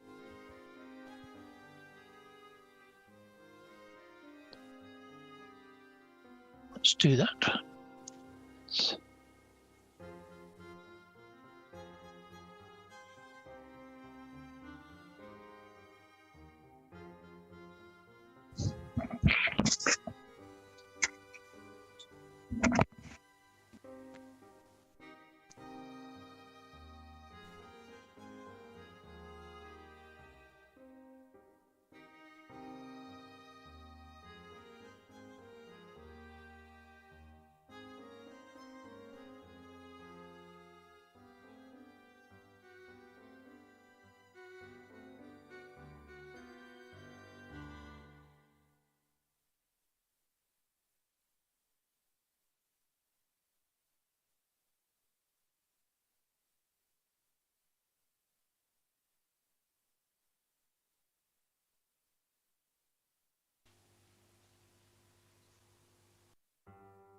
So, James, how banged up is a Buxugan?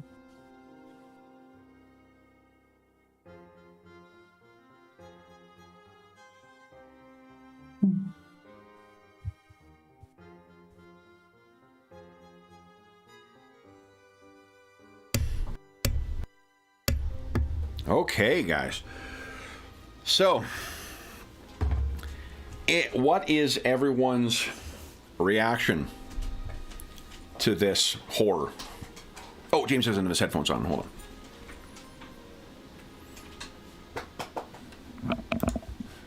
Let's get rid of that. Oop. Shocked that we survived. I guess he doesn't have healing. We'll talk about healing. How badly injured is a Buxugan? I don't think you suffered any actual injuries, did you? Oh, you got your busted eardrum. Yeah, I did. Yeah, shit. Busted eardrum, and I'm seriously wounded. Okay. Is anyone trained in heal? Nope. No. Surprisingly, no. Fortunately, Leopold is a combat medic, or whatever the Hessian equivalent thereof is. Combat doctor, lucky. maybe? Feldshare. Fieldshare. Feldshare, yeah. Fieldshare, there we go. So I love playing this one with you. Okay. And I did, this is before the holidays, but I listened to a whole bunch of interviews with Hans Zimmer to try and get the Hessian accent. Let's see. So I'm checking his skill level here. Excellent, hopefully. Yeah. And to clear your gun...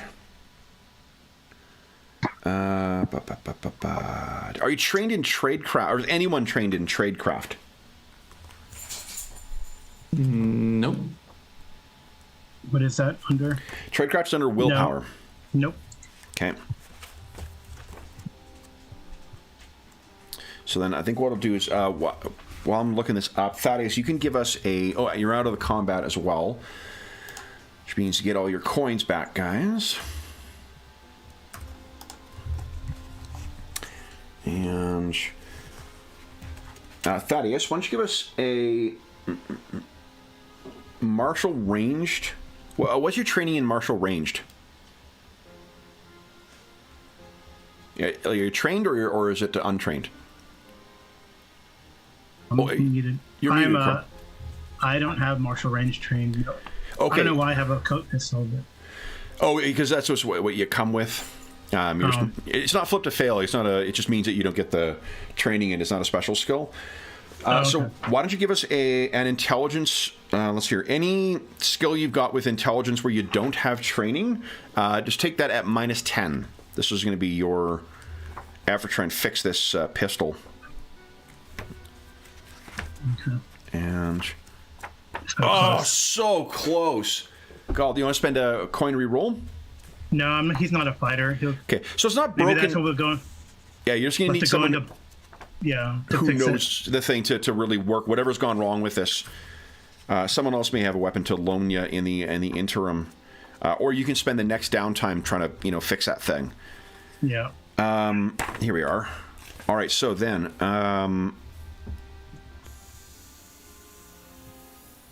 45% is his skill roll with medicine. So let's take a look at the healing things here. So first off, healing injuries. Okay, so treat injuries. Must have a bandage, a tincture, and spend 10 minutes to treat injury. I'm assuming you guys have that. Does anyone have a tincture with them? Or a bandage on their trappings? Bandage for sure. Wait a minute. Yeah, I think I've got... Yeah, I've got Yes, the and, tincture. Yeah. Tincture and bandage. Yeah. Okay, so use up one tincture, one bandage is used. This is only one injury, so it's a 55% chance, and you guys can't spend coins on the reroll. Okay, I'll take that off patience. Okay. Okay. So give us a book's going to, once you, or whoever would like, give us a percentile roll, 55% chance of a success.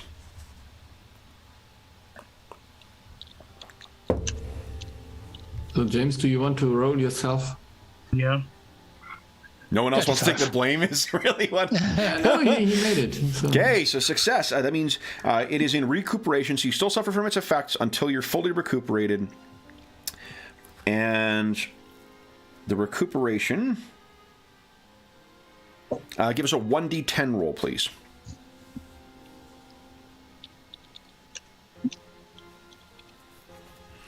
Great. 4 days. It'll be 4 days until your ear is kind of back to normal. So you're still suffering the injuries from it. As well... and you are, I'm sorry, seriously or grievously injured? Seriously. Seriously wounded. So then it's just a 45% chance to bind your wounds, to heal damage here.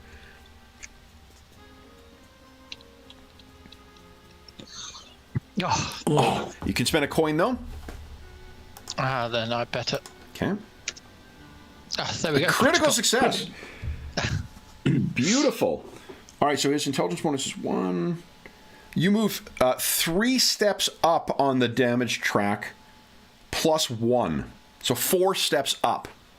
Oh, well, that was more than enough. That got me all the way to unharmed with 1 to spare. Nice. All right. So while your ear's still a little fucked up, and you got some ringing in it, or perhaps buzzing, maybe a more appropriate way of describing it, you've managed to recover from that. Is anyone else injured? No, just morally disheartened. Are you suffering some... from your gun? Yeah. Is anyone suffering any peril apart from a Buxagun? I don't think so. So then a Buxagun, because of the danger of this place, as long as you get your good night's sleep, you will recover up to imperiled. So you're going to be 1 down on your damage threshold. That's good. Okay. So Leopold asks, Hexfucker, what of your magic? It didn't work. I tried it and it failed. This place, maybe it only works in Boston. So I think what he wants to say is that we are still learning how to deal with the danger of the Baron. He has strong allies. Yeah. Let's see here. Yeah, I think none of you guys have, unfortunately, education. That's where you're going to know about like the weird occultic stuff. But anything you guys wish to do before bedding down tonight?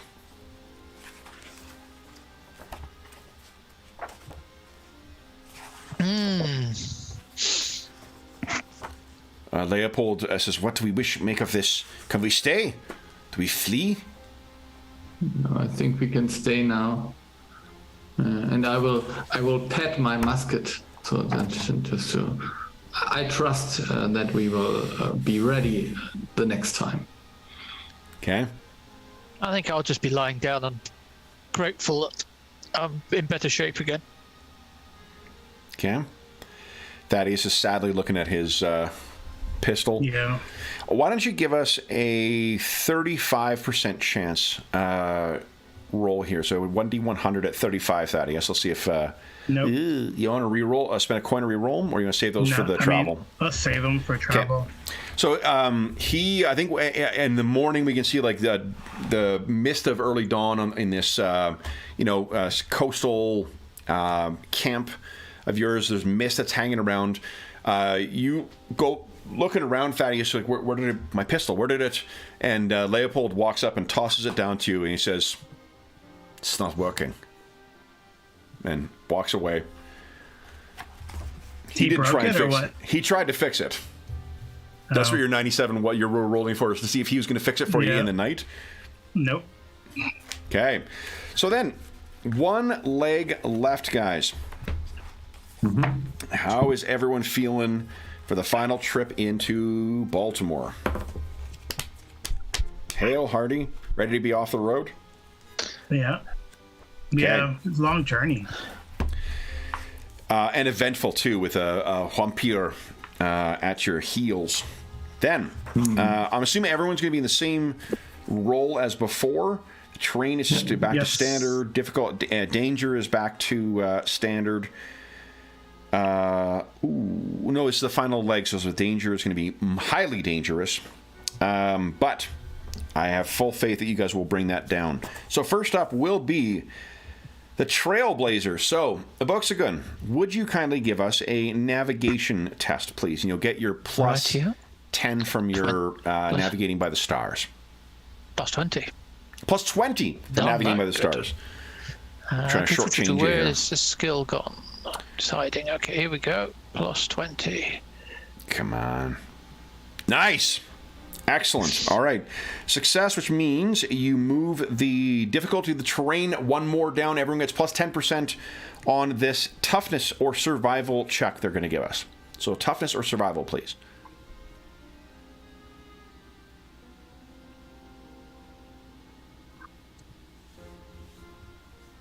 Oh, no. Man. What's it good? Oh. I want to re-roll mine too. Yours, yep, go right ahead. So, unfortunately, crit fail, you can't re-roll, so books are going to stuck with that, but you can re-roll Thaddeus. Okay. And then, Yay. okay. Nice!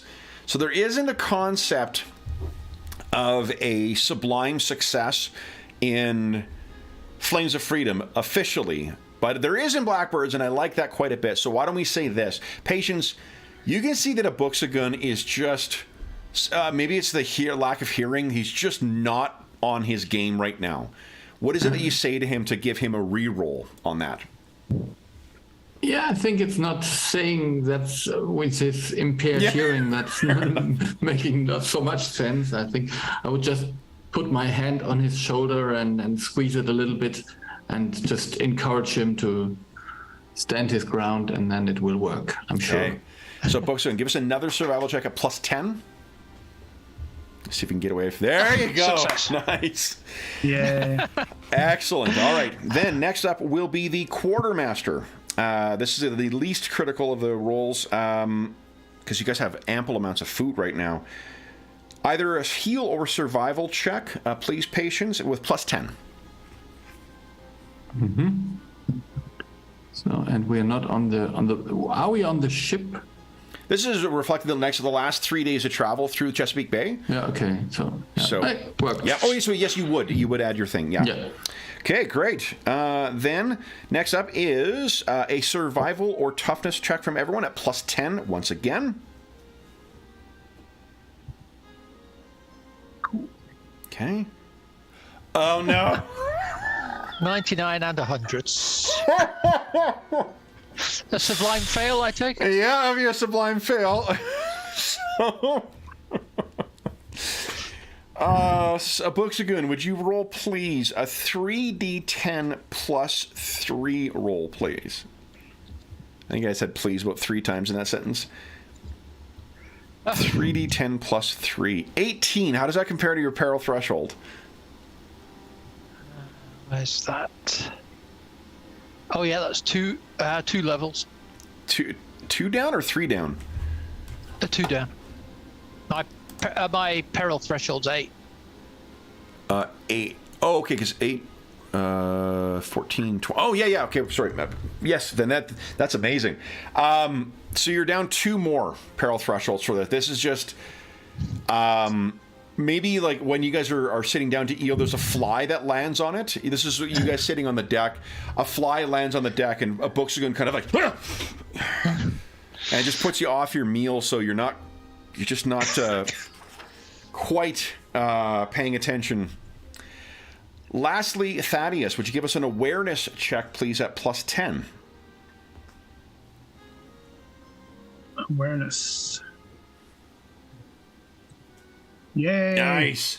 Yep, good. All right, so then the peril threshold is down by 1. We'll be rolling 2. And then everyone, one final endurance check here, please. Survival and toughness. And rules is written depending on the length of it. You don't have to make these like 3 toughnesses each time. This is a scary, dangerous trip, so that's why I'm making you make them. Yeah, a plus 10 or plus 10. Simple. Yeah. Plus 10. Oh, good grief! I passed. Okay, so Busigan passes. Thaddeus and Patience. There's 1 coin left. Who would like to re-roll, if anyone? No, I don't think I will. No, it's fine. Okay. You guys will be, at the end of this journey, you will be getting your refresh to all the coins, but the Chaos Dice might show an encounter beforehand. So do you want to spend that dice and take it, or do you just want to take the peril damage? I'll do the peril. Take the peril? Yeah, Okay. I think me too. So for Patience, it's a 4. I don't think that's over your peril threshold. Nope. Thaddeus, I don't think it's over your peril threshold. Let's see here. No, it's not. Oh, sorry. It's 2D. Hold on. 2D10, not 1. Hold on. So Patience, 16. How does that? Yeah, that is no, it's 1 step actually. 1 step, okay. And then for Thaddeus, 11. Is that it? Yeah, it's over. It's only 1. 1, okay, so you're down 1. So this last bit of the trip is wearing you guys down, Buxigan particularly. Then, Thaddeus, since you were the lookout, why don't you give us a roll of 2 Chaos Dice, please? Let's see if anything of interest happens as you roll into Baltimore. Nothing. How does it feel, guys, to be pulling up to Baltimore Harbor? It's like feels good. We're back in civilization again. Okay. So, yeah, some more than others. Now that you're finally arriving here, what is the plan? Buxigan is down quite a bit. We're going to go back to the day by day. You have been traveling for now a week. Now that you finally have reached here, tell me about what you plan on doing while you are in Baltimore. We have to find the contacts, right? You do, yeah. Yeah, I think if Thaddeus does not know where his contacts are, then I would say that Patience is just looking out for some kind of smugglers where we could maybe sleep or spend a night for a Buxigan to heal better and get a little bit into shape before we... Okay.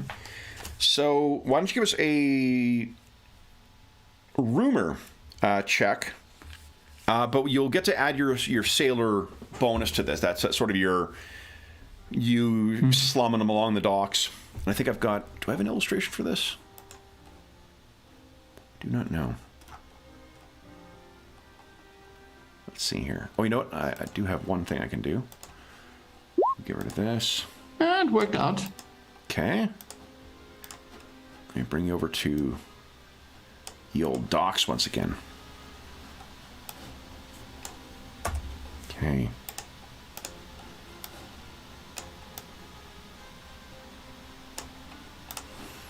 All right. Yes, great roll. Let me get rid of the Boston map there. So you're asking around, Patience, and what you find is there is a guy named Hosea McCoy.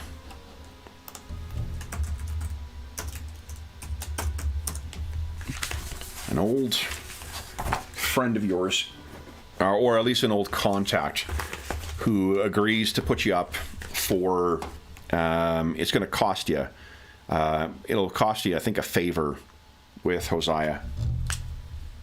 Hosea? Smuggler in Baltimore. Actually, why don't we roleplay it out? So you... Where do you think you run into this guy? Yeah, I think there must be some kind of a local shop Like or a saloon so. or something? No, maybe not. Maybe because the saloon. This is always what the normal people think that we smugglers are, but no, it's not. It's these little shops where where you can find things that are maybe not of. So it's just like under the shelf they sell. Okay, like a general store kind of place. Yes, something like that. So you walk in, and I think Hosea, is probably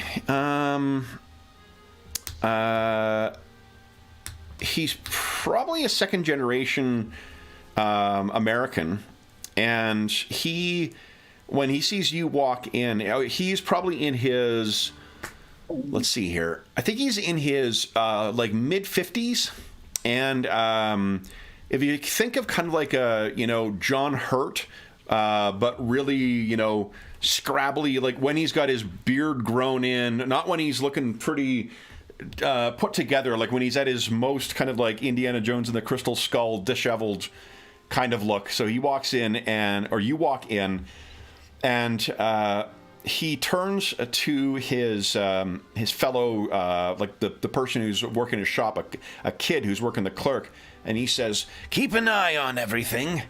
That one there may be walking away with everything we have." Patience? Not this time. Not this time. Mrs. McFadden. Yeah. Mr. McCoy. Nice meeting you again. And you as well. What brings you to the fine shores of Maryland? I haven't seen you here for quite some time. Are you in trouble again, Patience? He looks behind, he sees maybe, I think Booksagun and Thaddeus, you're probably here as well. Better, if one of you runs into trouble, better to know that all of you are together. And Leopold. Are you keeping Leopold on the ship, or are you bringing him into town? What would you guys think? Couldn't we disguise him in a way so that he does not, so a little bit, and then I think we should take him with us. Okay. So then all of you are together. Any steps you're taking to try and conceal yourselves or whatnot? Or are you just trying to remain inconspicuous? Yeah, I think we just, I don't know, Leopold might have a scarf or something, or some kind of thing around his head, maybe a big hat, maybe that's okay. A nice cap or something like that. So let's do this. One, why don't you guys give us, I think we'll, someone will be taking the lead on a stealth check. Mm-hmm. You'll be getting +10 to it, and the other two will be able to assist. We'll handle it this way. This will set the difficulty for the awareness rolls I'm going to make for the locals. So who wants to take the lead on this at +10? Buxagan, are you able to do stealth? Yes, but due to being somewhat shaken up, less good than usual.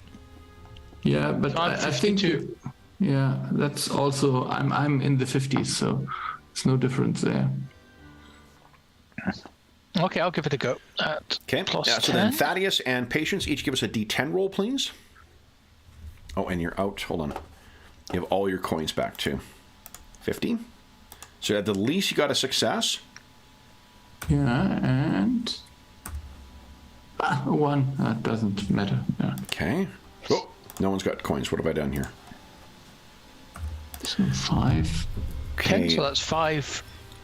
Yeah. Okay. So, yeah. So, what's your AB? AB is 7. 7. Nice. So that's an 11 total. All right. Pretty good. So let's see here. Okay. So as you walk in, Buxagan, Thaddeus, and Leopold, you're maybe like either, are you going into the store with Patience, or are you waiting outside? I think we'll stick together, right? Okay. So you all walk in together. The disguised Leopold between Buxagan and Thaddeus. So he looks back at your... says, "Are you with these then?" Yeah. I'm here for business, sometimes we smuggle this and then we smuggle that. And sometimes there's a woman who's in the shop who kind of like looks over, and really? Hosea is kind of like, we have always a joker, these Scots. Let me talk in the back, patients. I wasn't aware that there were other people in the shop. So yeah. Then.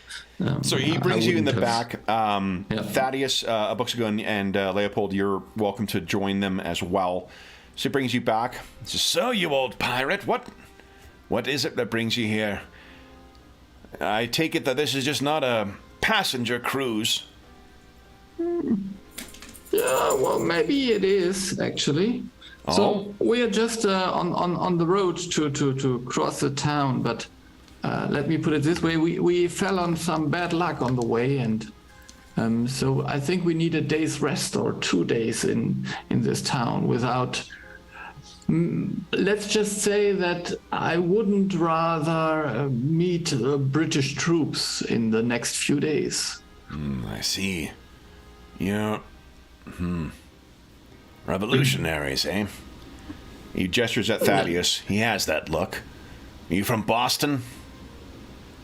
How do I have that look? Because I'm from Boston? I guess you have a rough-looking pirate woman. You've got a native guide, and you've got this poorly disguised Hessian. You're the only one in the waistcoat and a nice jacket. So, and wearing a green bowler hat. Perhaps I'm the one who's been kidnapped. Exactly. He laughs and he says, "Well, perhaps then. Perhaps then. If you need, what do you still sail the Scotland's Pride?" Yeah. It is in all its glory. It's in the harbor. I see. How long do you expect this task of yours to take? Let's say maybe 2 weeks, and then I'm back here. 2 weeks. And then a week back to Boston. Well, just in time for Christmas then. I tell you what. I have a small cargo that I've had asked to have delivered to Boston, and I'd prefer it not to draw the attention of any taxation agents, shall we say. Yeah, who doesn't? I mean, who doesn't? You'll be safe under our roof, and we will ensure that the Scotland's Pride is cared for. When you return, come see me again, and you can deliver this cargo to Boston. Deal. Good. Then, I think your guide, he's looking a little green around the gills. Yeah. Yeah. Oh, and there was some fly-infested food that was not very healthy. Fly-infested food, indeed. Well, take your rest. We will set you up. Do you remember how to get into it? And he's referring to, there is like a secret room down in the basement of this place. Yeah. Well, got yourself settled in there. We'll have some food brought down. He claps you on the shoulder, Abuxagun. We'll have you right as rain in no time, boy.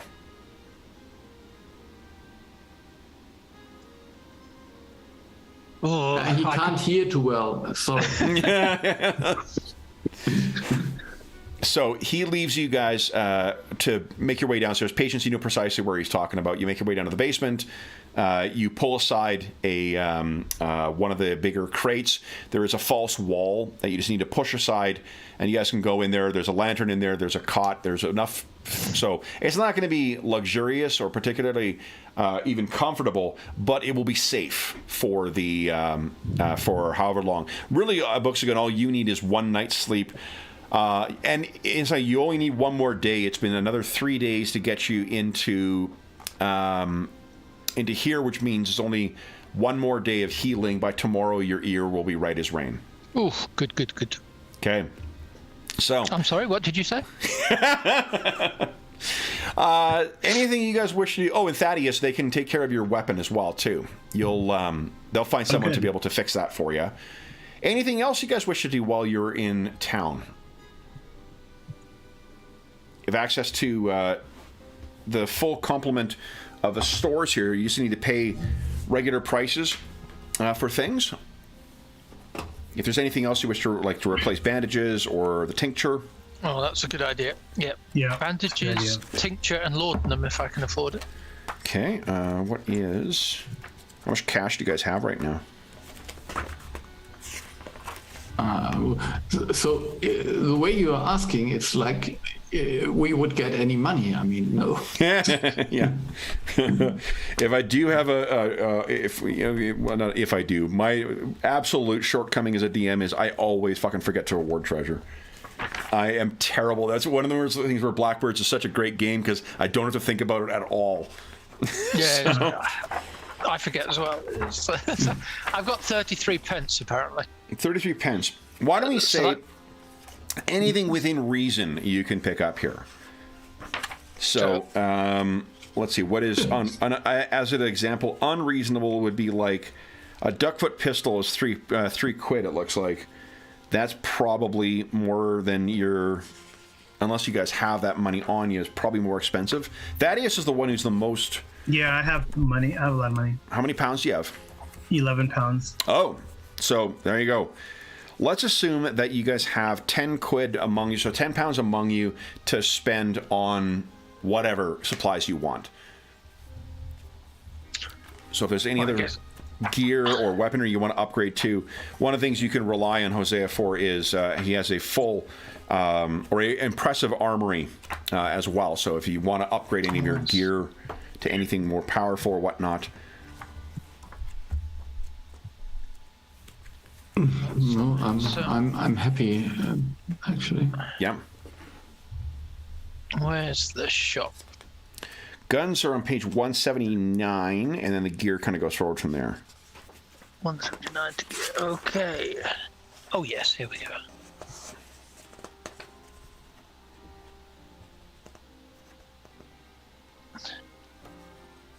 Okay.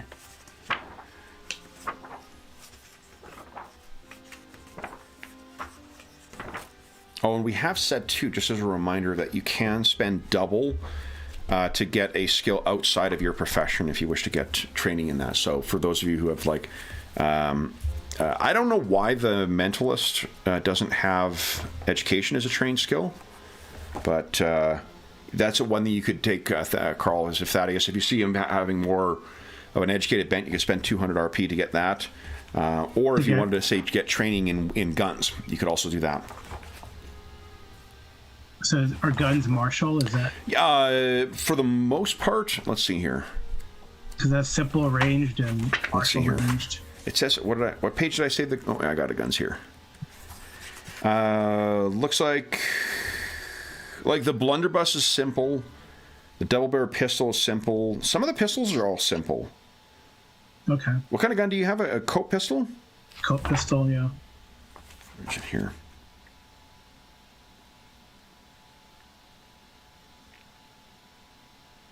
Why is that not listed in here?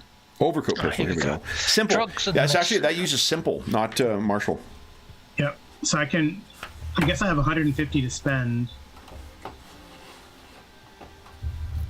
It seems like. Is that 100? That including the 50 from the from recap? Today. Yeah. Okay. So every like bumping up. I guess I'll figure it out. I'm not gonna worry about it now. Okay.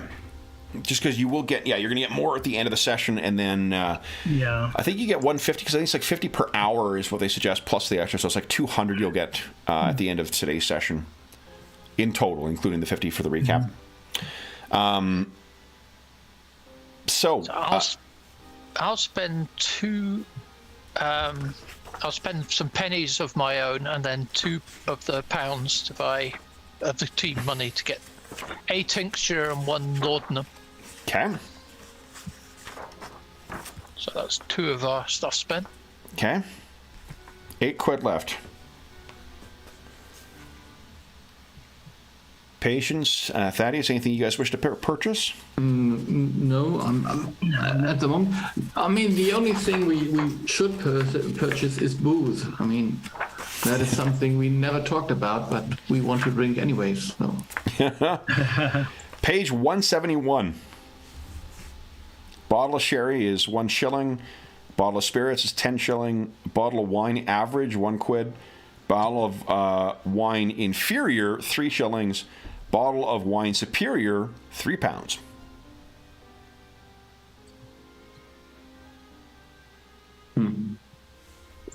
Yeah, I think we just use the rest of the money to get something to drink, and that would be totally in character, I suppose. Yeah, excellent. Then, guys, you, I guess, is there anything else you wish to do while you are in Baltimore? Or is it going to be a matter of heading back out? You're going to be traveling across land now, and the advantage you had over by traveling by sea was that the vampire, the Baron, was not able to pursue you over land, or at least pursue you on water. Any extra precautions you guys wish to take for this trip? Or is the plan to just try and do it as fast as you can? Good question. Yeah. If only we had someone who knew something about vampires. Yeah, we have that guy, right? No. I mean, Leopold. Leopold knows stuff. Leopold. No. He only knows that the Baron is one. Oh. I mean, I guess I could roll my folklore and we could take precautions based on folklore. That's more. Folklore is more of like, in this game at least, is more of a like general knowledge about the thing. It's not. It's less about like esoteric stuff like supernatural things. That's more education. You can roll education just because it's a special skill. It means it's flipped to fail. Oh. Doesn't mean you're going to fail automatically. It just means, you know, you need to roll in that like 20 to 30 range for. Right. Yeah. You could roll anyway, and there's no consequence in seeing what you know. Be like false information, though. There is the possibility of that. Yeah. So. I mean, on the other hand, just because, I mean, maybe that someone in the village where patients grew up talked about this or so, maybe. So education. I mean, yep, education. Yeah. Make it a standard roll. Now be a flip to fail because I think she's not trained in that. Yeah, so I just roll another 82. D10.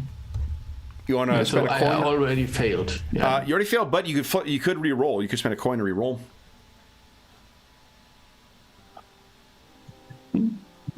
Yeah, why not? Actually, why not? Okay. So good. No. So you've never heard of such things? I mean, there's you know, this is more Irish than Scottish, but there's the tale, you know, of the wailing women. But you know, these things are more of a continental issue. Yeah. So, apart from knowing that this, from what Leopold has said, that he is a sorcerer who has made a deal with the devil. Yeah, I mean, we've learned that he's made. We do have like magical bullets and stuff, but yeah, we need it. I don't know what else we can do to prepare. That is actually a good question, I mean, Thaddeus. Why don't you give us an edge? So we thought to fail, but it'll be an education at plus 10, just to reflect your sort of magical training. Critical fail. Okay, so no. There's no consequence from the critical other than you can't, try again with a coin. So, yeah. You guys have the trip from here to Pennsylvania Dutch country. Will be taking. It's 5 days over land. 100 miles over land, potentially moving through. Dangerous. But territory. I think wasn't Thaddeus going to meet some contacts here? I mean, we should do that first, maybe, before we plan the trip. Was I? Yeah. Who was I? Was I meeting someone here? You have a contact here, at least in the. You're given a name. Okay. So you could try to maybe ask Patience, his friends, if they know. Oh, I would guess I would know where to find. Yeah, it's the guy's name. Yeah, Abraham Whitelock. Okay. So I mean, maybe he'll know I something. Maybe he'll know something. Yeah, maybe he knows something, but maybe he could equip us with, I don't know, some kind of horses or something like that. But Buxagun and Patience, don't you still have that stuff that was given to you when you went to Deer Island? What do you mean, which stuff? So this, you were given that those salt. It was salts of some kind or something like that. That yeah. The agent, yeah.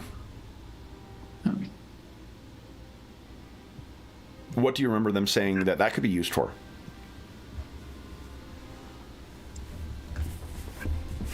So if I remember correctly, this is something that might bind a spirit or something supernatural.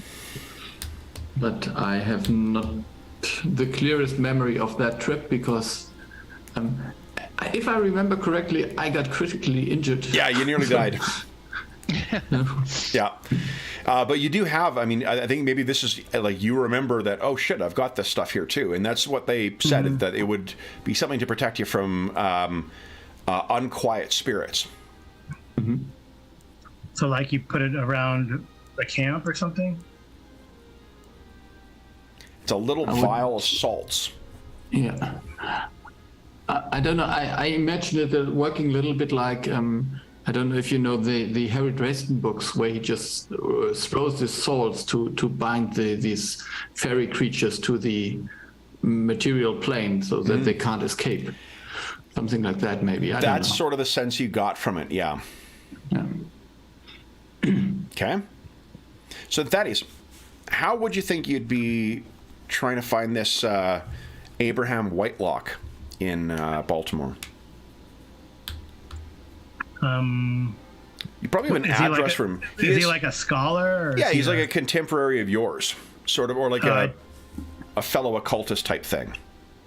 Well, I'd probably just ask around for his where he lives. Yes. Yeah. So you got directions to the address that you've been given. I think Hosea could definitely give that. Do you wish to go tonight after you got settled in here, or do you wish to go tomorrow? During the day? I think we go right away. I mean, we're in a hurry. We know this guy's chasing us. Okay. Yeah. So Buxagun, you're not quite recovered yet from your injuries, but Buxagun and Patience, will you be, because you haven't had a chance to get the full night's sleep yet, will you be traveling with Thaddeus to go see this guy? And what will you do with Leopold in the interim? Is Leopold staying in the hidey hole? What do you guys think? Shall I stay with? Yeah. With him? Yeah, maybe. So we know that Thaddeus has this knack for getting into trouble all by himself. So maybe it's better when someone is with him. You want me to take Leopold with? I mean, no. So Patience could come with you, and Buxagun will stay with Leopold. That was the idea. Yep. Okay. Try and keep them both from getting into trouble. Okay. So Buxagun seems a little grateful even to be staying behind here. Definitely feeling a little worse for wear. So Thaddeus and Patience, why don't you give us a stealth check, and then whoever doesn't roll stealth can the other person can aid. It'll be plus 20. Yeah, we haven't slept, so I'm still in peril. Yes. Yeah. Yeah. so stealth. Yeah. So which only one of you will make the roll, the other one will assist. So you'll be rolling a 1d10, and that can replace the tens digit. Yeah, I have a 51. Is that Yeah, I'm as bad or as good as totally. Why doesn't Thaddeus take the roll in this one then? Yeah, there you go. Yeah. And then so they're 15. So yeah, that's not chance of a critical. Thaddeus, what is your AB? my what? AB, your agility bonus. Oh, agility bonus is a 5. 5, nice. Okay, so that's a 10 Nice. on this. Surprising. So you guys are very good. You very easily make your way down to the posher part of Baltimore, and up to the home of Abraham Whitelock. Now, I think what you would know, Thaddeus, is because of the speed with which Patience delivered you here, it's quite possible that you beat the word from Boston here. So this guy, you've heard that he is a contact and someone who can be trusted, but I think what it may very well be that you may be having to kind of bring him up to speed with what the request of the rebels in Boston is. Mm-hmm. So Okay. you guys make your way there, and then what you see as you approach the house, why don't you each give us an awareness check, please? Mm-hmm. I'm assuming you're being sneaky. Let's see if you're keeping an eye. Ooh, Thaddeus. Nice. Oh, yeah. All right, so you guys are making your way up, and I think, Thaddeus, perhaps, a week ago, you would have happily strode up to this guy's house, knocked on the door and gone right in, right? Yeah. But what you find today, after having experienced what you have this last week, you stop and you can see that Patience likewise has seen what you've seen. The front door into Whitelock's house is lying slightly ajar. There are no lights in the house apart from what appear to be 2 moving lights on the second floor, as if someone was using candlelight to try and move their way around. One on one window, one on another on the second floor. So I point that out, or you see it, Patience, and I probably draw my weapon as we try to sneak in. Okay. Do you really want to sneak in then? Yeah, I mean, it looks like the door is ajar. Why? Something's wrong. Okay. Okay. That's the idea of laying in. Yeah. Okay. Thaddeus, That's you make okay. your way up towards the front door, and why don't let's see here. Why don't you guys give us another group stealth check, and I'll do a group awareness check. I have to spend a coin because I rolled garbage. So 3, 8, and you can just roll assistance or patience. Oh yeah. Nice. Okay, so 25. So it's an 8 you got total. Let me roll for myself here. I re-rolled. All right. As you walk in, you can see the rug at the entrance here, and is sort of pushed back and a little askew. And there is a table that has been knocked over, and it looks like something was placed on the table that has broken and fallen. It looks, Thaddeus, to all your eyes, like there has been a scuffle here. There are no lights on the ground floor, but you can see there is someone who is down on the floor in the main room to your right, and there's a stairwell that leads up to the second floor, and you can hear voices speaking upstairs in Spanish. Huh. That's curious. It's very curious. You can give us a folklore check if you'd like. Folklore, you said? Yep, and this will be at plus 20.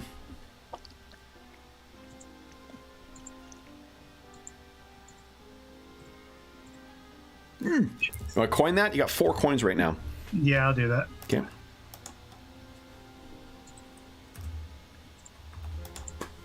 Yay, much better. So, Maryland has one distinction over, or one of the ways it distinguishes itself over all of the other colonies is there's a much larger Spanish population here. Much larger Catholic population here, which means folks from Spanish countries or from Catholic countries often will settle here as opposed to elsewhere in the 13 colonies.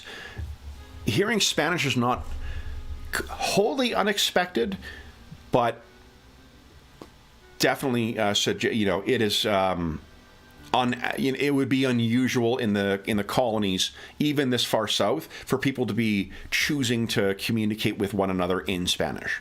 Yeah. For those listening at home too, I think there are multiple dialects of Spanish that are likely spoken at this time. I'm gonna, for the sake of ease, just gloss it over and say there is Spanish. I understand there's a difference between Catalan and Basque and, whatever the other dialects of Spanish there are at the time.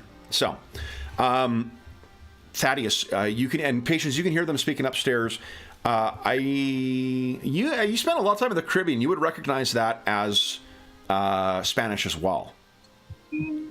So, Can I make out what they're saying, or? Give us an awareness check. And this will be. I would have given you plus 10 to this anyway. What? Oh, a 10 still would be a fail. You want to coin that? Or you want to give Patience a go? 10 would have still failed. Yeah. No, Okay. it's fine. So Thaddeus is listening, and he turns to you, Patience. He says, "What are they saying?" If you'd like to try. Yeah, I will just definitely. Okay, so it's awareness at plus 10. Not that I'm aware of it, so let's see. Oh yeah. Okay. What? I don't know how good your Spanish is, Patience, but they seem to be looking for something. Check for it. Under there. Check the walls. There must be something hidden behind the paintings. Yeah. They look for something, maybe, we don't know, maybe secret documents, maybe just treasure, we don't know. There is to your, so this is still happening in the foyer here. To your right is where that collapsed form is. There's someone on the ground. In the darkness, you can't tell whether they are alive, dead, whether there's injuries or not. What would you guys like to do? Maybe sneak over and look at the figure on the ground, or even if it is a person. I mean, definitely a person with a little bit of light that's coming in from outside. You make your way over, and as soon as you touch the person, there's a moan. So they seem to still be alive, but in this darkness, why don't you give us an awareness at minus 20? Where is it? Minus 20.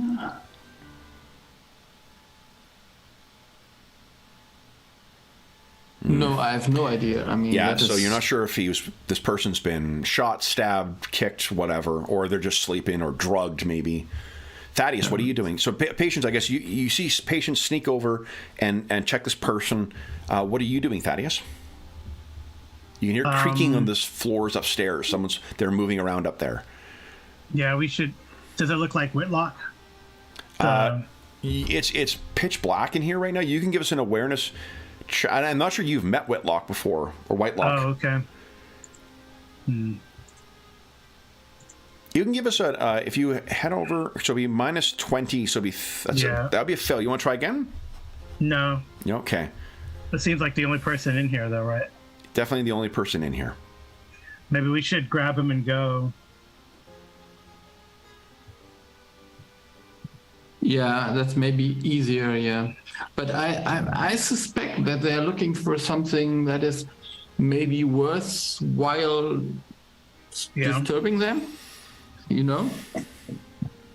Just okay, an itch. Well, let's go. You want to confront them then? No, I want to knock them out, and then we'll deal with them in some way or shape. I don't know. Okay. Okay. So what do you plan on doing? Try to get the drop on him and say, stop, it's the police. I don't know. Is that what you want to do? Attack him, just rush at him. Yeah, my idea was use force and very quickly to... Okay. Okay. So they are upstairs, and you can still hear them whispering. How are you guys seeing this play out? They don't seem to be aware of your presence right now.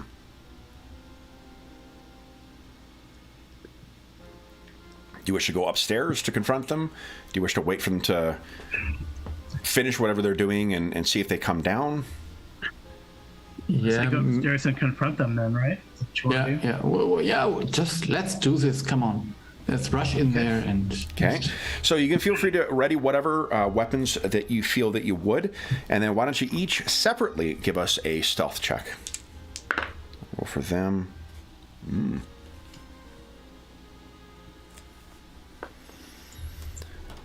So Patience, that's going to be... It's beating me. Thaddeus, you want to spend a coin to re-roll? Yeah. Okay. Holy smokes. So here's what you guys see. You make your way carefully up to the top of the stairs. Thaddeus, you can see that there's a gap in one of the stairs. You nearly step on it, causing a very loud creak. But then you step over it and make your way up to the second floor. On the second floor, it appears that there are two bedrooms here that are the first two. You sort of have to go around this little hallway. There are two bedrooms at the end of that short hallway looking out into the front street, and the light coming from within there tells you that there is one person in each of them. And you can hear quite clearly up here too, cursing in Spanish. So I think let's split up. You there, I'm there. Okay. Let's do this, guys. Why don't you click on your token and go ahead and click on initiative. Let's go in order here. I think I've got an illustration I can use for these guys.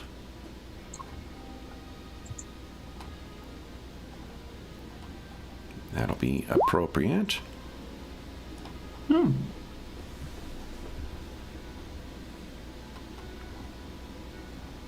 Okay. Nice, Thaddeus. 15, okay. And where are they?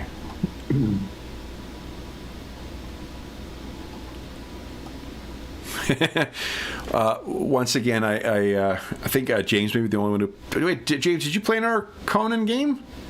No. No, Carl, did you? No. No, the last one? Okay. Sean played a character called Debango, and his signature role-playing thing was to yell his name out, Debango! So every time I see his, I scroll past the illustration for Debango, I have Sean yelling Debango in my head. This is what I was looking for. Sorry, guys. We'll have two in here. All right, so one in each room. Not Debango. So then, Thaddeus, and I'll add them after you guys. Doesn't really matter what they roll. So Thaddeus, you were up. Oh, it does because it on that next round, I guess. Let's see here. 2. No, I rolled precisely 10. Oh boy, today's the day to buy a lottery ticket, guys. So Thaddeus, you have 3 actions. You are probably 1 hustle away from getting into melee if you choose to. No, I think I'm gonna take aim and shoot. Okay, so you could spend up to 2 actions aiming if you like. So you have plus 20. Yeah, because we said we had everything ready and ready to go, right? Yep. So you got it all loaded up. So you take careful aim. So go ahead and roll an attack with your coat pistol at plus 20.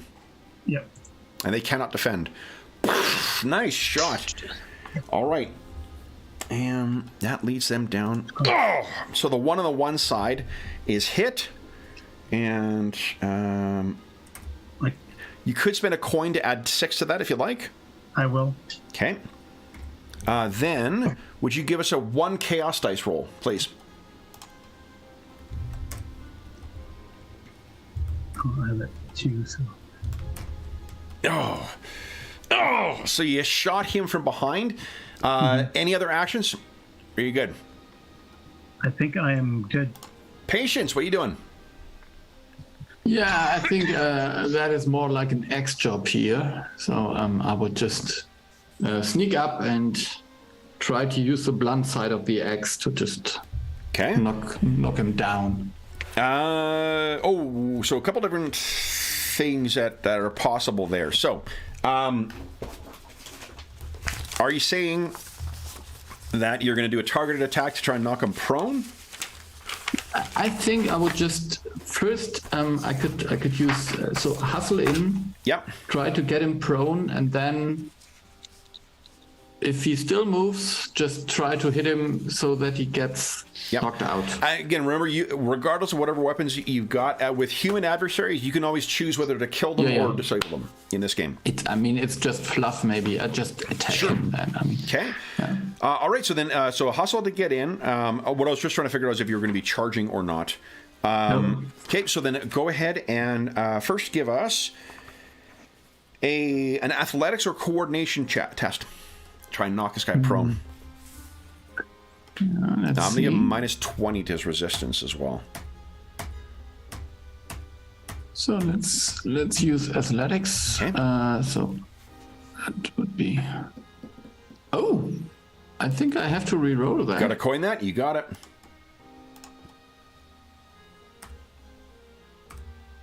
Okay. Oh no.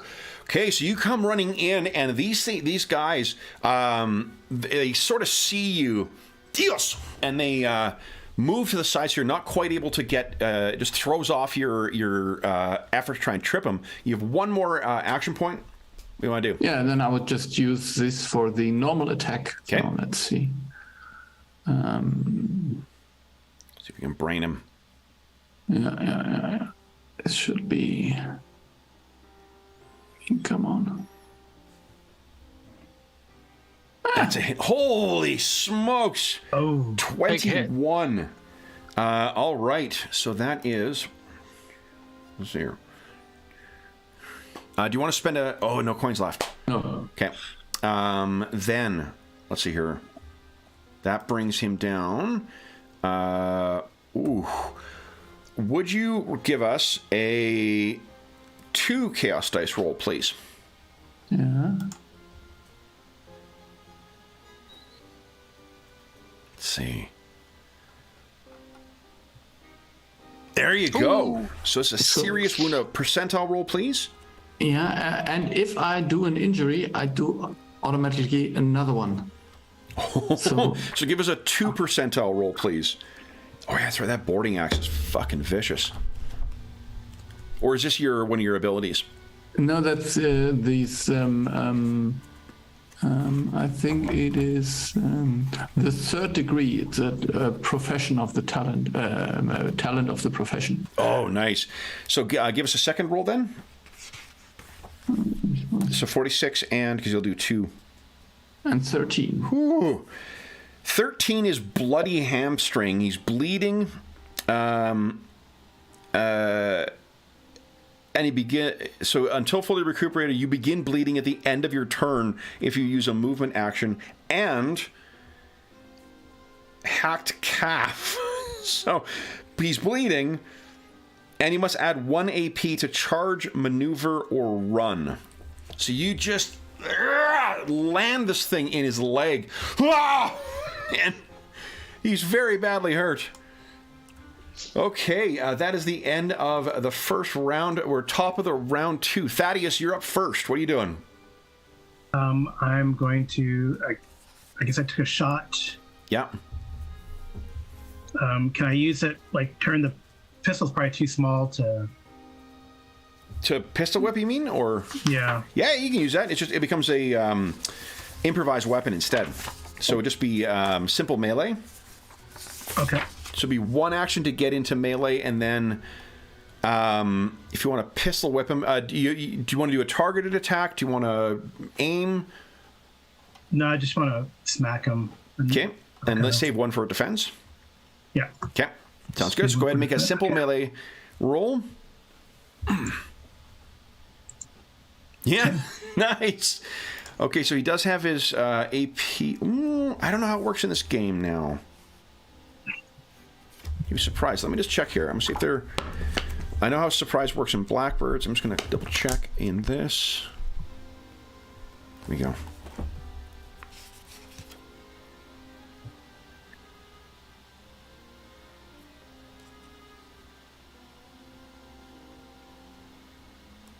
Yeah, he doesn't. He gets it at the start of his turn, so he still does not have any defenses. Go ahead and roll. What is your brawn bonus? My brawn is a 4. 4. So give us a 1d6 exclamation mark plus 4 roll, please. Okay. See if you can take this guy out. Poof.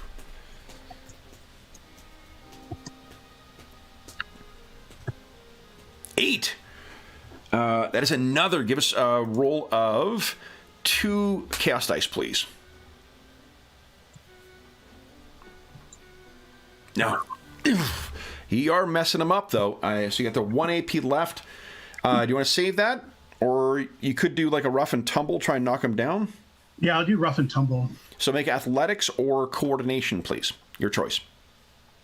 Okay, let's do... Excuse me. That's you. Thank you. Yeah, coordination seems to be a little better. Okay. Okay. All right, so you're not quite able to knock him over. These guys seem to be very sure-footed. Patience. You have 3 AP. What are you doing?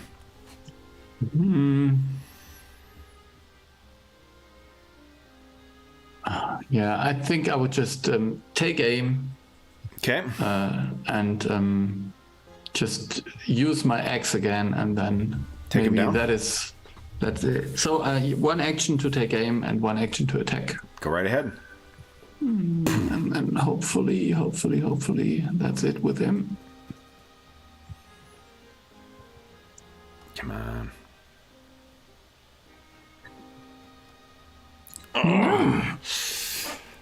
You have 1 more action.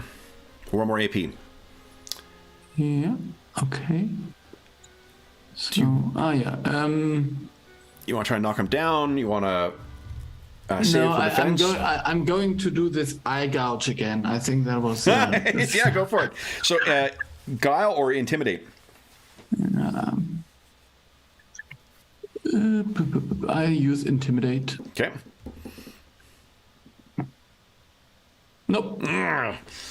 Okay, then it is their turn. I'll very quickly do this.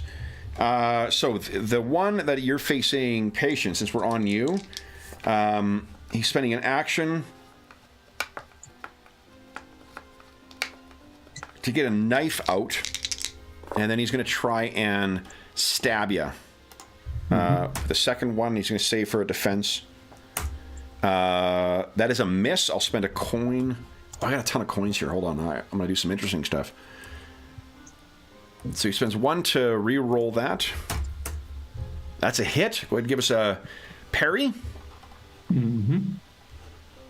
This is fast, so it'll be -10. Knives are tricky. Yeah. And let's see. -10. So. Success. Yeah, but you batter it aside. I'll then, let's see here. That was 1 to aim. I'll spend an extra AP to try and knock you down. Let's give a coordination check. That's always athletics. Coordination's better. 60%, 60. Critical hit. So he staggers forward, shoves you. And what does a crit on a thing do? Maybe I take peril. Also. Oh yeah, maybe. Let's see here. Knock down.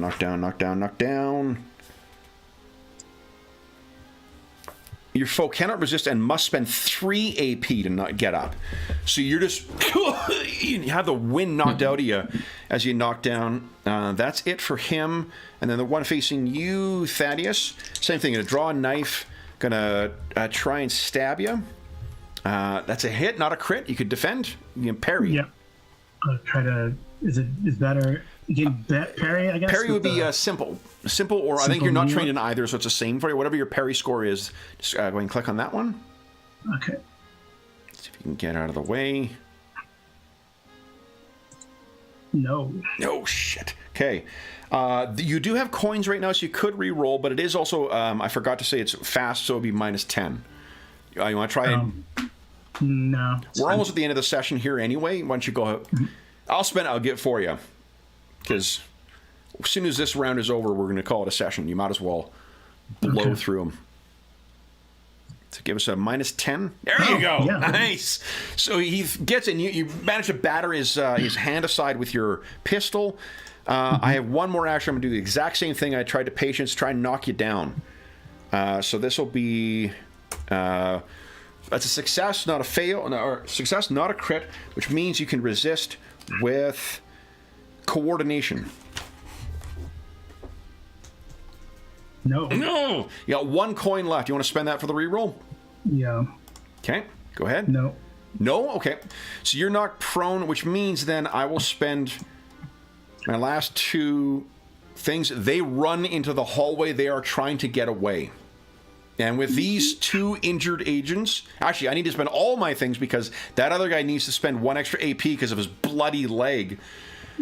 So we're leaving our heroes with this bleeding, mystery, Spanish-speaking agent fleeing from our heroes as Patience has had the wind knocked out of here. So let me just put down what the situation is here. Heroes are prone. Patience needs 3 AP to get up, and one bad guy is +1 AP to all most move actions. There are moments when I feel that this game is a bit like the Keystone Cops because everybody is constantly prone on the ground. They get up, then boom, back down again. It's such a good action. Okay, so then the end of the round. So, guys, that brings us to the end of the session. I'll very quickly. You guys each get two. So in total, you'll get 200 RP for today's session. Ooh. So you guys can feel free to spend that between now and the next. But for those listening at home, thank you so much for joining us for Chapter 3 of the Fangs of the Old Forest adventure for Flames of Freedom. As is always the case, if you have any comments, questions, or concerns regarding the session, the campaign, or the game we're playing, please do not hesitate to leave a comment in the comment section down below, and I'll endeavor to reply in a timely fashion. I finally got caught up in 2 months worth of comments last night, so I'm going to try and stay on top of things once again. In addition, there's a link down below to the Dungeon Musings Discord server where all of us are active, and we have a channel there dedicated to powered by Zweihander Games, as well as every other game we run on the channel for the most part, and a bunch of other stuff like finding a group or like advice on virtual tabletops. There's a terrific community that has built up over the years over there, and you are more than welcome to join us over there. In addition, there's also a link down below to something called Heroes Save Villages. That is the charity fundraising campaign that we run on the channel. It benefits the SOS Children's Villages International Charity, which is a terrific organization active in over 130 countries, benefiting over 80,000 orphan and abandoned children, including ongoing relief efforts in Ukraine and the surrounding countries. But all donations that go through that link go directly to SOS Children's Villages International. None of it goes to the channel or any other middleman, just goes to help out the kids who benefit from their services. And as a very small way of saying thank you, for every $25 Canadian that you donate, you get one chance to win the grand prize or one of the other great prizes in our next charity raffle, which will be happening at the end of the month. The grand prize is a copy of Beadle and Grimm's Platinum Edition Spelljammer Adventures in Space. This is my copy up here. I think next weekend is when I'll be doing an unboxing of that to show what's in there. That's my copy, but the copy that our friends at Beadle and Grimm's Pandemonium Warehouse donated will be going to the winner of the raffle, and then we still have a bunch of other great prizes as well, including a chainmail dice bag made by our resident armor smith, Dave. We've got a full set of the original AD&D second edition books. There's some stuff from the Dungeon Musings Redbubble shop. There's a bunch of great prizes, and best of all donations go, as I said, directly to help out the kids who benefit from their services. There's also a link down below to our friends at Noble Knight Games. Noble Knight Games is the preeminent unionized retailer of hard-to-find and out-of-print RPGs in North America. Not only do they have an amazing selection of new role-playing games, board games, and card games, they also have an unparalleled selection of hard-to-find and out-of-print RPGs, and if they don't have in stock what you're looking for, like for instance, if they don't have in stock the Flames of Freedom Historians screen, you can put that on your want list, and they will email you when it comes in. My GM, that Historian screen has been on my want list for a while now, so I think they are either very rare or people who have them do not want to part with them. But it normally turns over pretty quickly, so if there is something they don't have in stock, you are welcome to put that on there, and then they will email you when it comes in. They also don't price. The prices I find are quite comparable to what you'd pay elsewhere online, and they don't place a premium on things that are on want lists. I've had things that are on want lists that have come back and have been priced commensurate with what I would pay elsewhere, and then other times I find them priced where they're below the cover price on it. So if you do make a purchase of $10 or more through their website, be sure to enter the code THEMUSE at checkout, and you will save yourself 10% on your purchase. The last thing I will say is a huge thank you to our stalwart revolutionaries, our first revolutionary game in the new year. So, James, Ingolf, and Carl, thank you so much for joining me back in North America. Congratulations on making your successful voyage to Baltimore. I'm sure that these Spanish-speaking fellows, at the very least, will leave a very easy-to-find blood trail thanks to Patience's boarding axe. And until we see you again, for those listening at home, thank you again for joining us. We hope that we gave you a few hours to take your mind off of the troubles of our world and think about the troubles that our heroes in the American Gothic horror setting of Flames of Freedom have been uncovering on their voyage to Baltimore. And until we see you again, stay safe, stay healthy, and happy gaming.